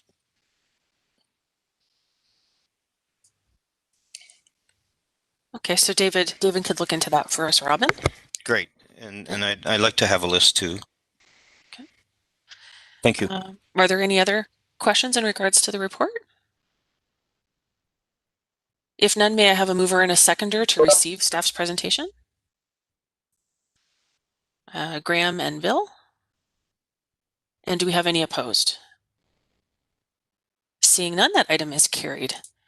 And just a thank you to staff for putting that together. Those statistics are really helpful for us to sort of compare year to year. And there's always frequent questions. You know, people like to have an update as to when and how many items are taken care of under heritage, and people don't understand how busy it is. So and even through the pandemic, still to be able to get that number of applications processed is fantastic. So thank you to staff for putting that together and for all the work that you've done over the year. Something that our committee really does appreciate, and we wouldn't be able to operate without the help of staff. So we're moving on to our discussion items, which is item 10.2 is our inventory and research working group meeting notes of December 7th. Staff and members of the working group are here to speak to the recommendations presented. So the inventory research working group has recommended that 1932 maternity wing of the former Mount Hamilton Hospital at 711 Concession Street in Hamilton be added to the municipal register of properties of cultural heritage value or interest, and to the staff work plan for heritage designation under Ontario Heritage Act as a high priority. And there's an appendix A to this listing information and description. So would anyone like to provide comment, or is there any discussion? Graham, would you like to say a few words? I know this is a personal thing for me, but I really like this building. I think it's a huge landmark on the Hamilton Mountain, and it can be seen from the lower city. So it really is important that we preserve it. There is no other modern Art Deco style building on the Hamilton Mountain. So this is a one-off. And when you look through the city, we have very few Art Moderne. The Harbor Commissioner Building being one example, and the Hydro Building is another. I believe both of those are designated, or if not, the Hydro Building is soon to be. We have lost almost all old hospital building within the city. We don't preserve our medical heritage enough, and it's important that we do this. I know that the hospital needs to expand, but there's got to be a way to expand and maintain our heritage at the same time. So it's important that we get this onto the work plan and get it moving. Thank you.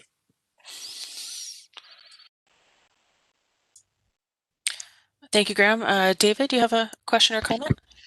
Yes, I completely agree with Graham. Now, of course, I can see this building from my back window in my backyard, and it's really a feature on the Hamilton Mountain. It really stands out. And I think also we should be looking at the what was the old steam plant as well. There's that's in pretty desperate shape.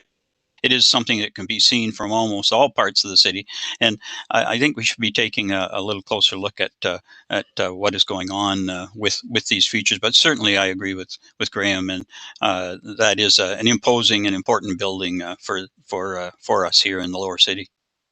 Thank you. Thank you, David. Are there any other questions, Janice? Will.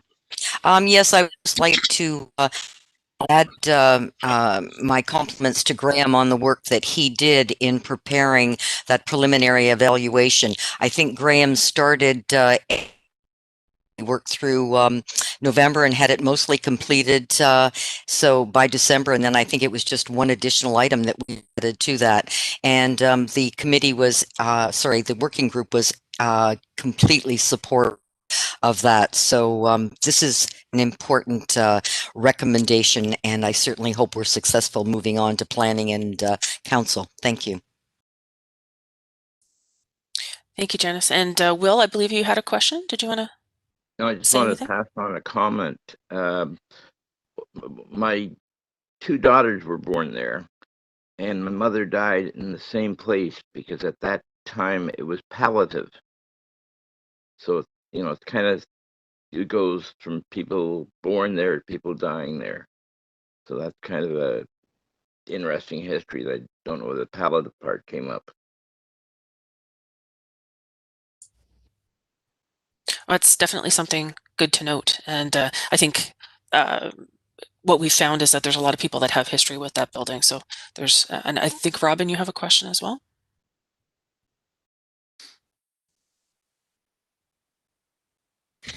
Yes, thank you. Through you, just if this is a problem with it, should it not be added to 13.1.a in the red for endangered? And then we get a monthly update.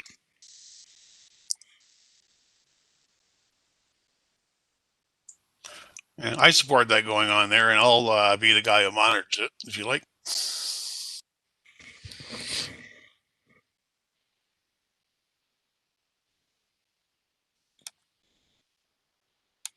Alyssa, you're muted. Sorry about that. If there's no other questions in regards to that item, we can deal with receiving the recommendations first, and then we can deal with adding to the list as a secondary motion. No other questions? If there's no other discussion, may I have a mover and a seconder to approve the recommendation to the working group? So Graham and Janice. Is there anyone opposed? Seeing none, that item is carried. And then, Robin has put forward the motion to add it to our list of endangered properties, and seconded by Graham. Okay. Is there anyone opposed to that? Seeing none, then that item is carried. Madam Chair, if I may just interrupt briefly, which list? Sorry, I missed that part. Which would it be the red list? I believe so. The red list. Thank Everyone you. in agreement with that? I suggested red. Thank you. Oh, thank you, Robin. I missed that. And also, we'll have Graham looking after it, so to speak. Terrific. Thank you very much for that. And as we move through our agenda, we have our general information and other business. So we have our buildings and landscapes. Just for sort of organizing our comments, if maybe we could go member by member if you have any properties, and we can go through our list. So if anyone has any updates for their properties, so I see Janice, and if you can just actually, if you want to raise your hand, then we can get a speakers list going. So we have Janice, we have David, we have Tim, Robin, Graham. And Will. Oh, and Will. Okay. Oh, Karen as well. So Lorraine, do you have the speakers list started? We can go through that. Just getting there. So I have Janice, David, Tim, Will, Graham, Karen, and I see Robin. Good. I'm sending that to everyone. So we have the list. Thank you very much for your patience. Sounds good. So Janice, if you'd like to start.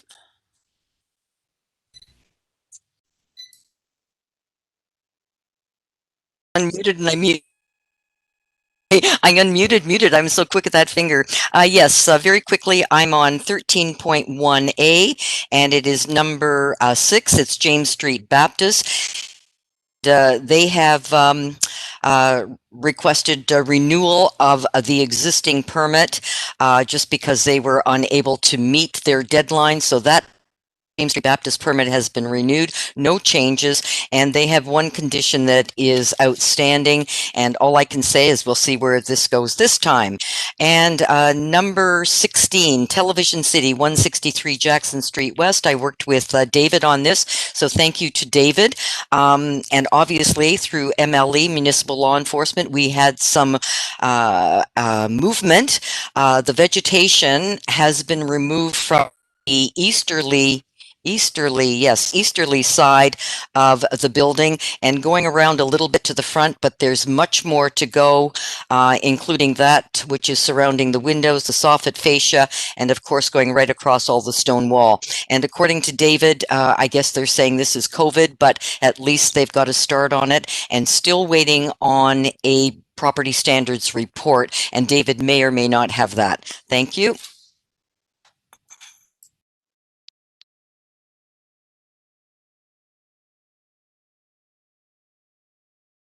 Through the chair, I can respond to that. No, I don't have a property standards report at this time. Okay, thank you, David. Janice, did you have any other properties? That's you're done. Okay.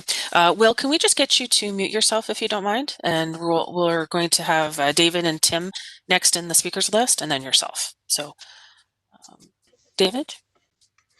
Yes. Sorry, my. There about a month ago or so, there was a couple articles on the Spectator about St. Giles Church, and it was there was a couple articles about it. I won't go into them, but the outcome of that seems that there isn't a plan to do anything with the building right. So all what I can say, it looks like it's going to stand for a little while at any rate, and there's no plan to demolish it. So that's the people that are involved don't seem to have too much interest in history or architecture, but at least the building's still there, as long as they have some use for it. On St. Clair Boulevard, a couple issues. I woke up on Monday morning to the sound of the tree grinder. I went up the street and asked what was happening. Was there just trimming? And the city crew said no, they were cutting down 2 trees. And I asked if there was a heritage permit. There was no heritage. So the crew stopped. They have damaged one of our trees. Now I did an assessment on these 2 trees with just before Bill Longley retired, and that was when we were putting in the 2 trees here for the entranceway, one up in that area to take over those 2 trees. And our assessment was at the time that they would have to be reassessed again in 5 years. There would be some deadwood of them, but overall they were pretty sound trees. Now, I know we've got some new people in horticulture, but there's really no excuse for somebody to come down and cut down trees on a heritage district without a heritage permit. And I have been able to. I was able to speak permit review committee member on our street here, and there hadn't been anything come through permit review about this. But I think it's really what it comes down to. I think is just the inability for various departments to contact people on what is happening in their neighborhood. And you don't come down and cut down 2 trees. I mean, the Heritage District is marked from both ends, and we're all involved in this Heritage District. So I don't know what the word to use other than maybe rude to take this action without contacting on this. And I'm not sure what steps we should take further here, but we should be having David look at this and see what's going on. The other thing, when that tree was the entranceway, horticulture wouldn't work with us, and it's acceptable tree. We have got a cost at replacing it, since the city won't do anything about it. So we are working on that as well. Thank you. Thank you, David. Our next speaker is Tim. Thank you. Through the chair. Just two quick follow-up questions on properties that went before. Through the chair to Janice, I was just wondering, what is the outstanding issue on the Baptist Street Church? Do you or staff know what that one outstanding issue is that you spoke of? They did get their permit renewed, but you said there was an issue outstanding, but I'm not sure what it is. There is a condition. When there is a site plan approval with a designated building now. Correct, because I may not have all the right terminology, but I understand that with anything that needs to be done in order to get site plan approval, there are various conditions that have to be made to be met, and I'm not sure what the standing condition is. I just found that out recently from my counselor, but I can certainly investigate that. And maybe even David might know that off the bat. I have no idea. Thank you. Through the chair, yes, it's the conservation plan. So that was a big component of the heritage permit. So they had submitted one, I think it was 2019. That was just quite light on details, and so now they're looking at bringing in different professionals to inform the stabilization plus the restoration and for use of it. So we're still waiting for that. Okay. Thank you. That clarified that one thing that caught me there on those points.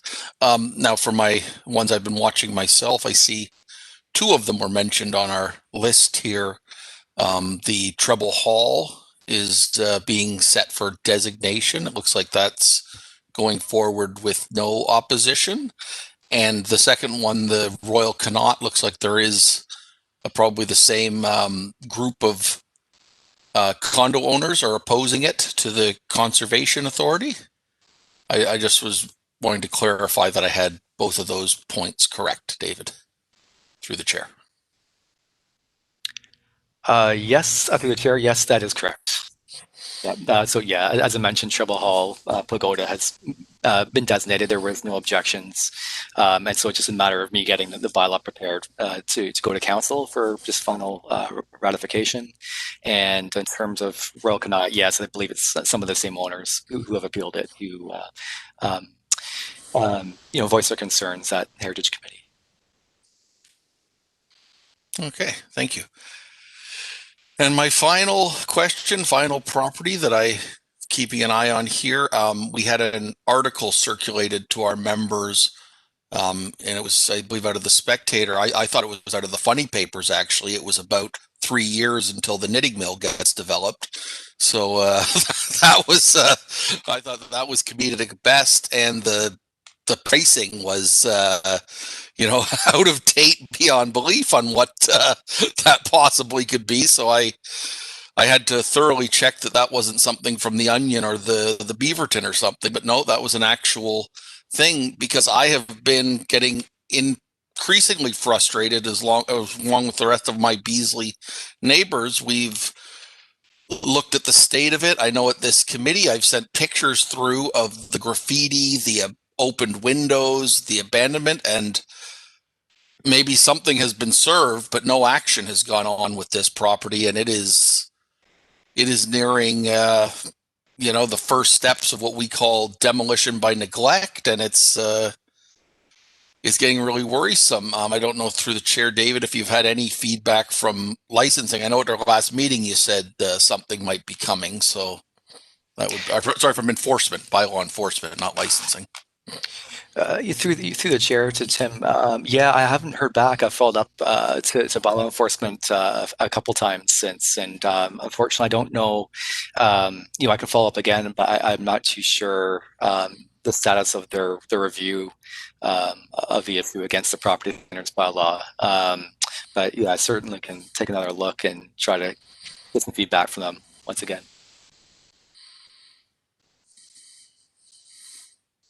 Oh, sorry, Robin had a point on it. Robin, is your question in regards to that property? Not that one, but the one backwards. You mentioned pagoda. To David, is the sign part of the designation? Through the chair, I assume you're referring to the pagoda sign? Correct. Yes, it is. Thank you. Tim, did you have any other comments about? One last thing, and it's been an ongoing thing. I haven't had a chance to go down and witness it myself, but there's a sort of outside park, self-guided tour art park display by the Hannerhands building in their property. That's a sort of self-guided art installation that anyone can go and see and view. So that's the comment on that property. And that's it for my comments for today. Yeah, thanks, Tim. And Robin, you have something to say about that? Yeah, about the Hannerans. I went down there and took some pictures. The ghost sign that was on the east wall has been completely destroyed and covered up by a black facing, and it's been graffitied. And in the parking lot in the back, I posted that today on Facebook.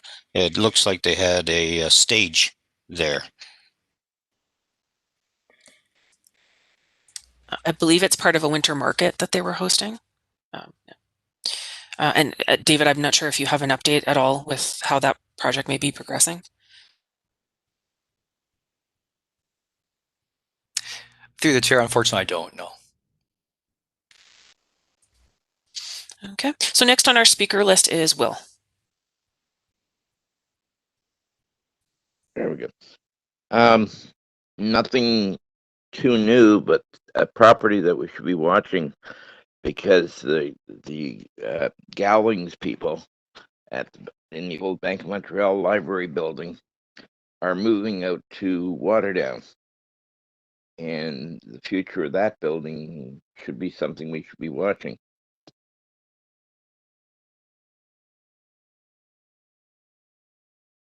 So I wonder if we can add that to the list.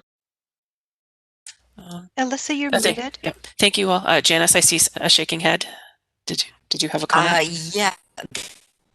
Not moving to Waterdown. They're moving to park on what is that street off of Aberdeen, Longwood Road. So they're not going to Waterdown, but definitely, yes, they are moving when that building is constructed. Thank you.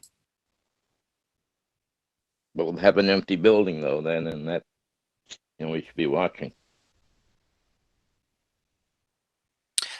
Will, would you like to add that to the list, or are do you want to wait until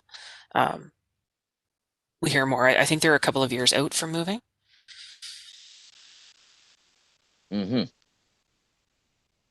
Yeah, we should add it to the list, I believe. I don't know which section though offhand. Go ahead. Well, we have endangered properties red, which is immediate threat. No. Yellow is our properties undergoing some type of change, such as change of ownership, but not a perceived immediate threat. And then we have our green, which is we're just watching. The status is stable. So I would think yellow at this time. Yep. If you wanted to add it to the list. Yellow, no, I'll take it.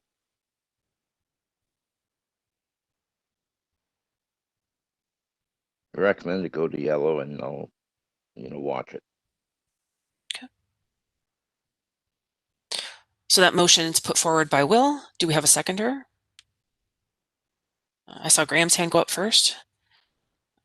Is there anyone opposed? Seeing none, that item's carried. So we'll add Gowlings to properties of yellow. Lorraine, do you need any information in regards to that? I'll need a formal address, but I can take that offline. Okay, sounds good. Will, do you have any other properties that you want to review? No, nothing new. Okay. Nothing changed. Okay, sounds good. So you can mute yourself, and we'll move on to Graham as our next speaker. Thank you. Okay, so the former Bank of Montreal is 1 Main Street West. Now 3 hospital properties. Long and Bisbee building still going along. The windows are all open at the top still, which kind of bothers me. They haven't done any protection of any windows while they're doing any work up there. Like the window openings, the glass is long gone. Century Manor, they've improved their security, I guess, a little bit because I have not seen any break-ins in the last couple of months. Now over to the Rastrick House on Forest Avenue. For the first time ever, I've noticed we have a typo in the address. It says 45 Forest Avenue. It's actually 46 Forest Avenue. And I only noticed that because I was looking at the designation bylaw because they've added some signage to the property on the outside that I did not see any heritage permits come through for. And I wanted to see what it said in the old bylaw, but it's a really old bylaw, so it's not like the modern ones. It's very uncomprehensive. It was actually like around about 1977, I guess it got designated, so it's been around a long time. So I don't know what protections we have to get the signage removed from the building or from the property, or what you want to do. I guess that's more for David to look into. I just noticed that last week that there was signage added. I guess it's the new owners for what their business is.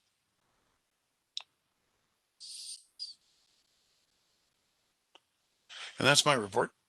Yeah, through the chair, it's I'd have to look at the designation bylaw, but I'm assuming the facades are probably designated. So I didn't know about that. I can do my best to try to follow up. Yeah, I'll see what I can do. In that case, they would have needed, assuming it's a designated portion of the building, then it would have needed to come forward for a heritage permit. Thank you. Okay, thank you, Graham. And we're now moving on to Karen. Thank you. My update is some of you may have seen a few weeks ago there was an opinion piece in the Spectator about heritage buildings and some about how this committee works and such. And they specifically called out a few properties, and one of them was the 2 Hat Street in Dundas, which is the old blacksmith shop. And they pointed out that yes, it is red on our list that we look at every month. I did take a careful look at it, and as of right now, there is no change visible. So it's not getting any worse than it was, but it's seems to be quite static. What I would like to say is that it is on the staff designation work plan for 2021. So maybe we will get some action going forward on getting it actually designated, because right now it is granted at risk. So that was my update on that one, is that it hasn't changed, but continues to be at risk, even though it was in the paper. Okay, thank you. Thank you, Karen. Graham, you had something you'd like to say? So a question to that. Was this the article that had Maria Pearson as our chair of the committee, not Alyssa? It did mention Maria's name. I don't recall if they said she was the chair, but yes. Yeah. That gentleman that writes those articles, I believe it's the second one that he's had in the paper. And Councillor Pearson, you're in charge. He's from out of town. Alyssa, you're doing a great job. And I don't try and stir up the media or people that write to the paper. But yes, Robin, you're right. He is out of town.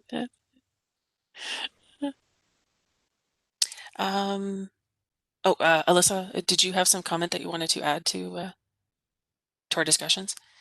I was just going to note that as a part of our next phase of our Built Heritage Inventory work, which we're hoping to start in downtown Dundas in the next few months after we finish Waterdown, that like we did in the Waterdown inventory, we are going to look at trying to address all of the work designation requests within the study area as a part of research.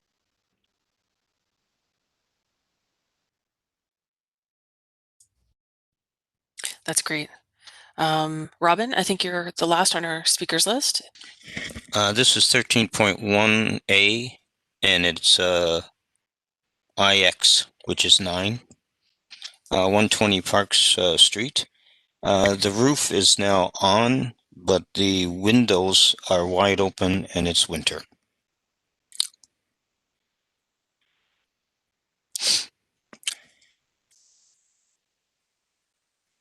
There are no windows. David, is that something that we could look at with property standards?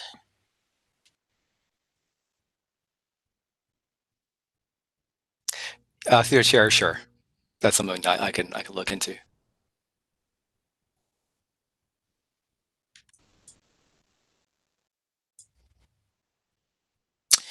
If there's no other updates from properties, then we can move on we need a mover and a seconder to receive that information.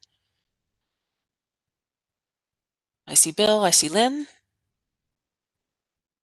Any opposed to that update? Seeing none, that item is carried. And we move on to our 13.2, which is the staff work plan. Is there any discussion for the staff work plan? Otherwise, I need a mover and a seconder to receive. Tim, do you have a question? Go ahead. I would like to move it forward. Move it? Okay. Will, you have a question? Okay. Go ahead. Is there a new copy of the work plan? Is that what's involved? Are we to get a copy of it?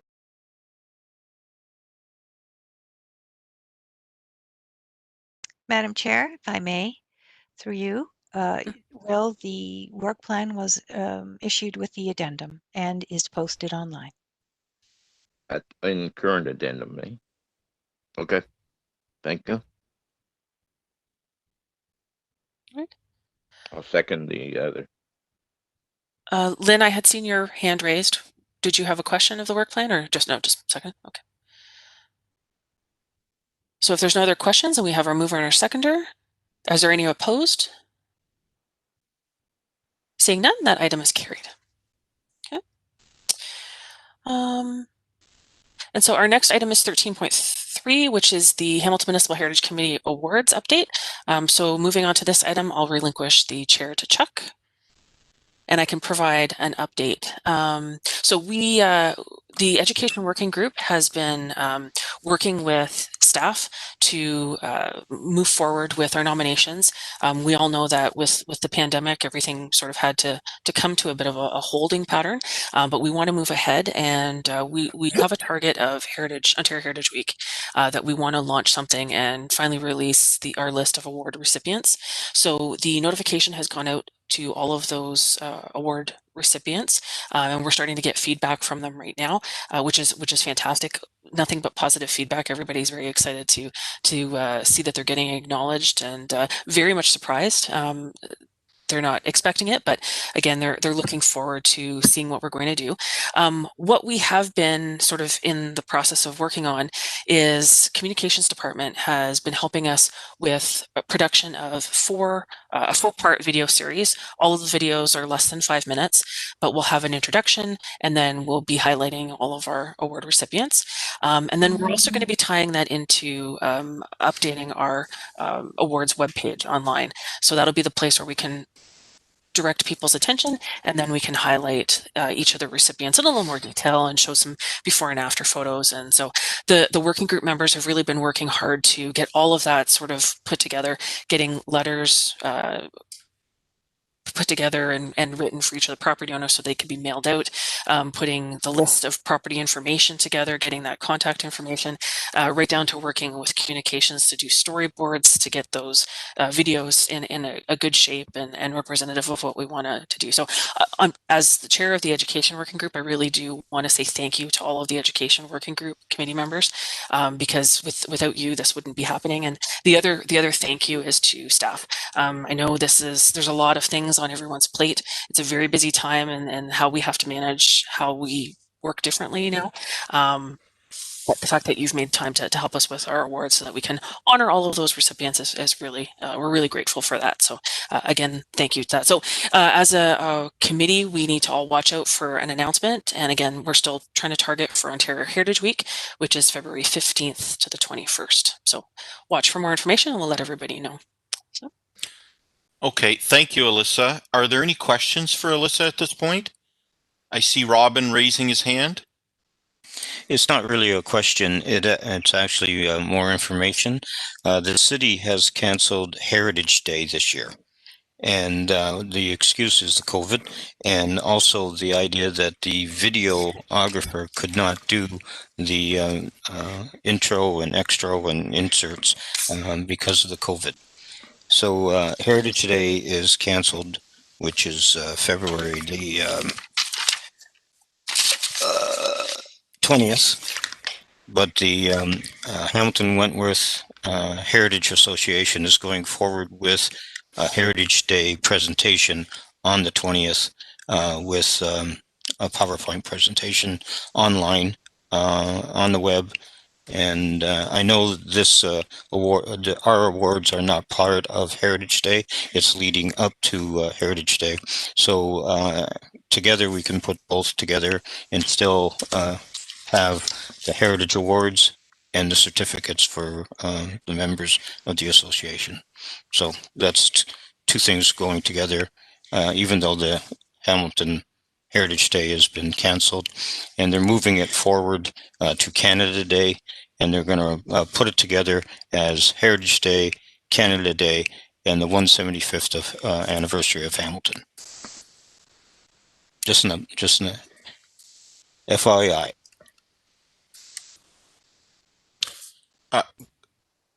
Go ahead, Lynn. Oops. This is, I guess, to Alyssa as part of the Education Committee.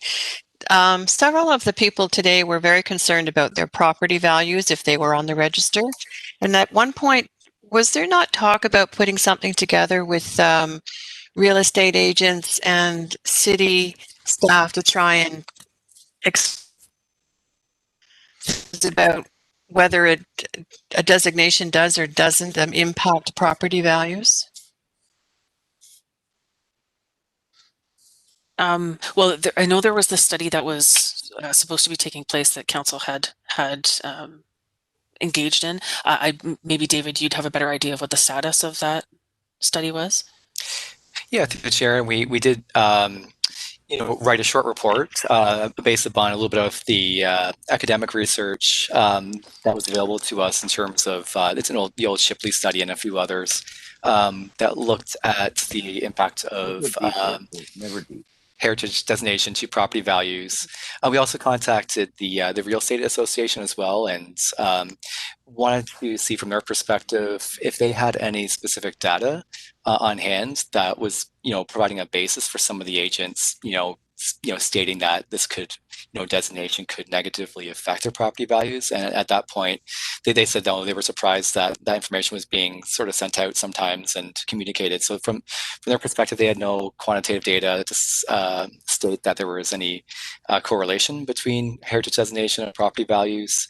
We did, we did establish an initial sort of agreement to work, together, and we could educate, provide information to the Real Estate Association, and they could in turn, help us with some data as well that we can look at to do some more Hamilton specific, analysis. We just haven't gotten to that stage yet. I mean, it's going to be difficult just with staffing resources, but it's something that we're always hopefully, aware of, and we've made that initial connection, and they seem willing to work with us moving forward when we do get that opportunity to sort of follow through with this.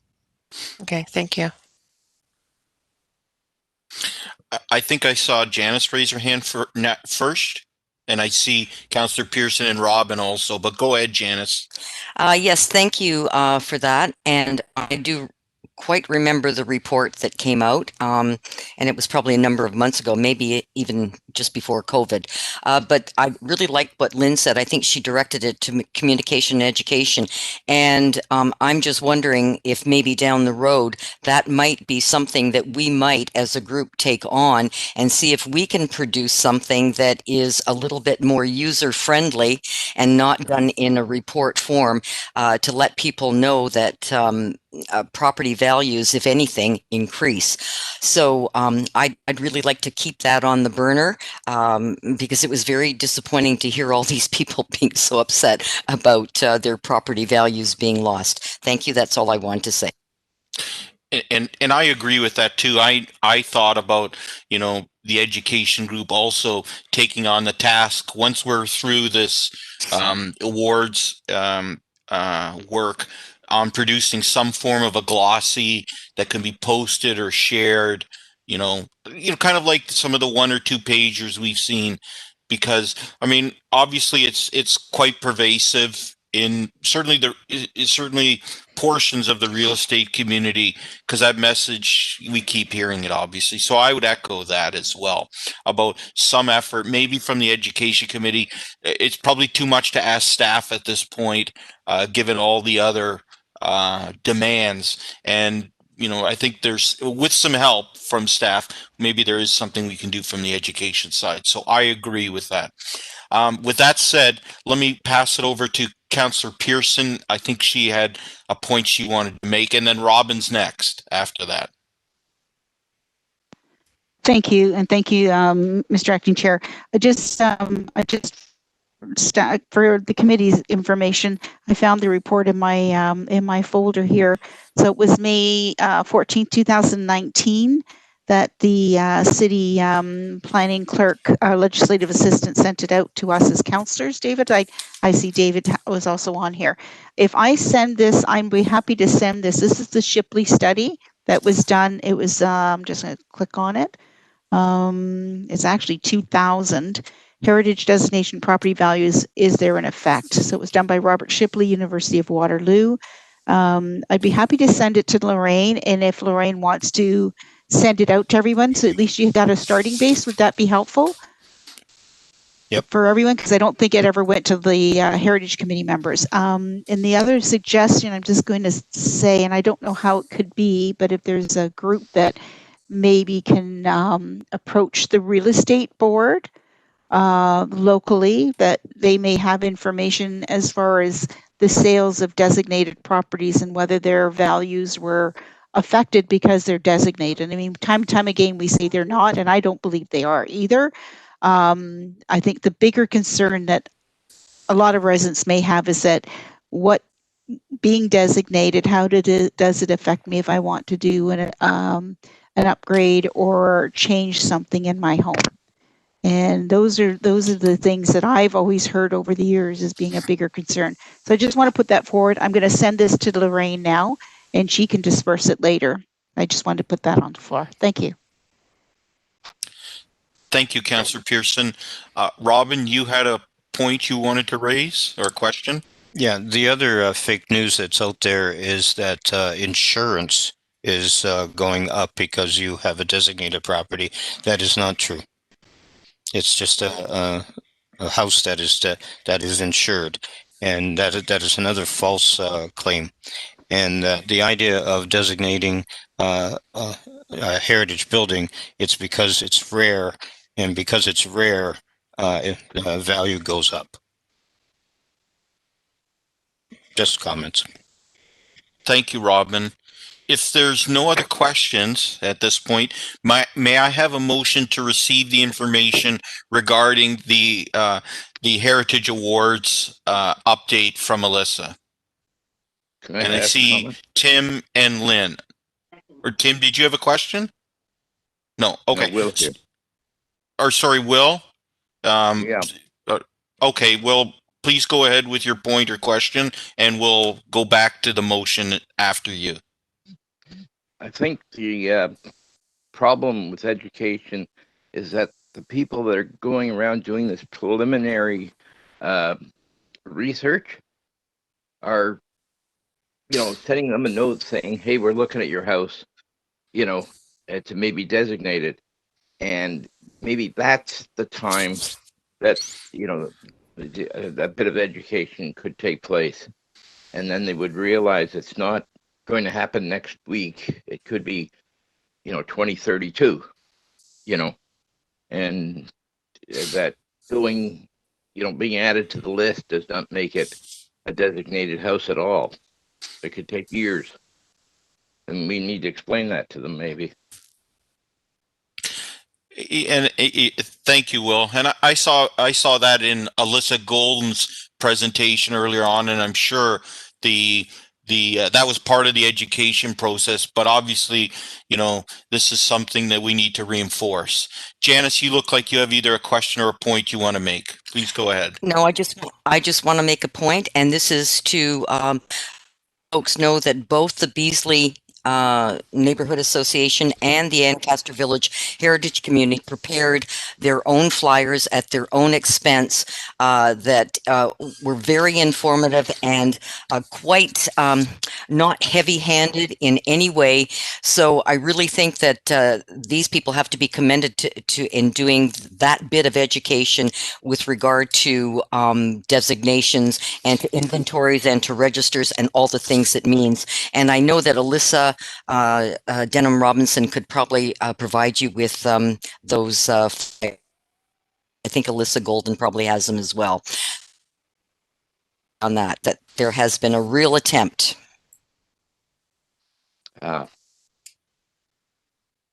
Very, very good. Okay, thank you. So let me go back to the motion. So may I have a motion to receive the information regarding the Heritage Awards? Can I have a hand or two? And I see Lynn and Councillor Pearson. Is there anyone opposed to the motion? And I see no hands at this point. So thank you.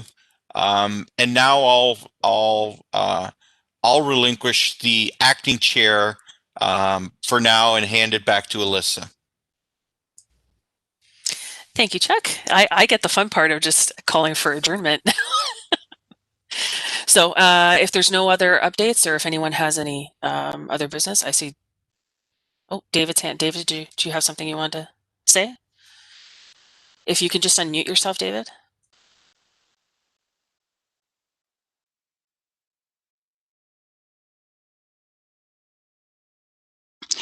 Yes, I just wanted to comment, and this didn't really fit into education in the way that in what we were discussing, but I think we're in trouble when we have city departments that aren't educated in what heritage districts are and what their responsibilities are to those heritage districts. And this has to do with this tree cutting the other day, and you know I understand people on the vehicle that was working. They were very courteous and they were very concerned, but it isn't their responsibility to understand what a heritage permit is. It's the management, and I think that there's got to be some increasing awareness of what the staff's responsibility is to heritage districts, and so I just wanted to fit that in somewhere. Thank you.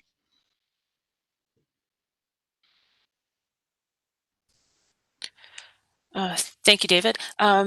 David Addington, I'm just wondering if maybe it's not for right now, but maybe follow up for the next meeting, just in regards to the oversight with other departments. If maybe there's, if you want to just do an overview of the protocol, or if there's something in this case with the boulevard, if there's something that could have been done differently. Yes, through the chair, I'll just also remark that I did get a message this morning about asking for a heritage permit for that. So for a tree, so it's a little late, but in terms of, I don't know, Anita, did you want to speak to that in terms of communication about the HCD to the other departments, or?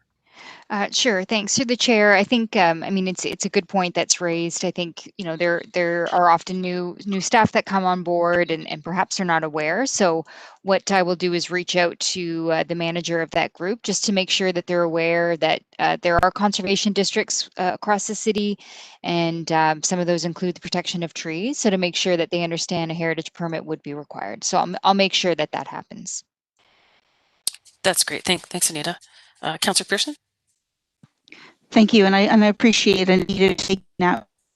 Another suggestion, Anita, when you're talking to them is, I mean, no different than we have in our bylaw or whatever. We keep a record. So if as was mentioned earlier, staff were there 5 years ago or were there a few years ago, and this was put on the list to be reviewed again in 5 years, that should have been flagged somewhere. And I think that should be questioned as well, how it did not get picked up in being flagged. because that's one of the issues that I've had come across a few times, not many, not heritage stuff, but there's a reason we flag things, and staff should have been able to find that. Thank you.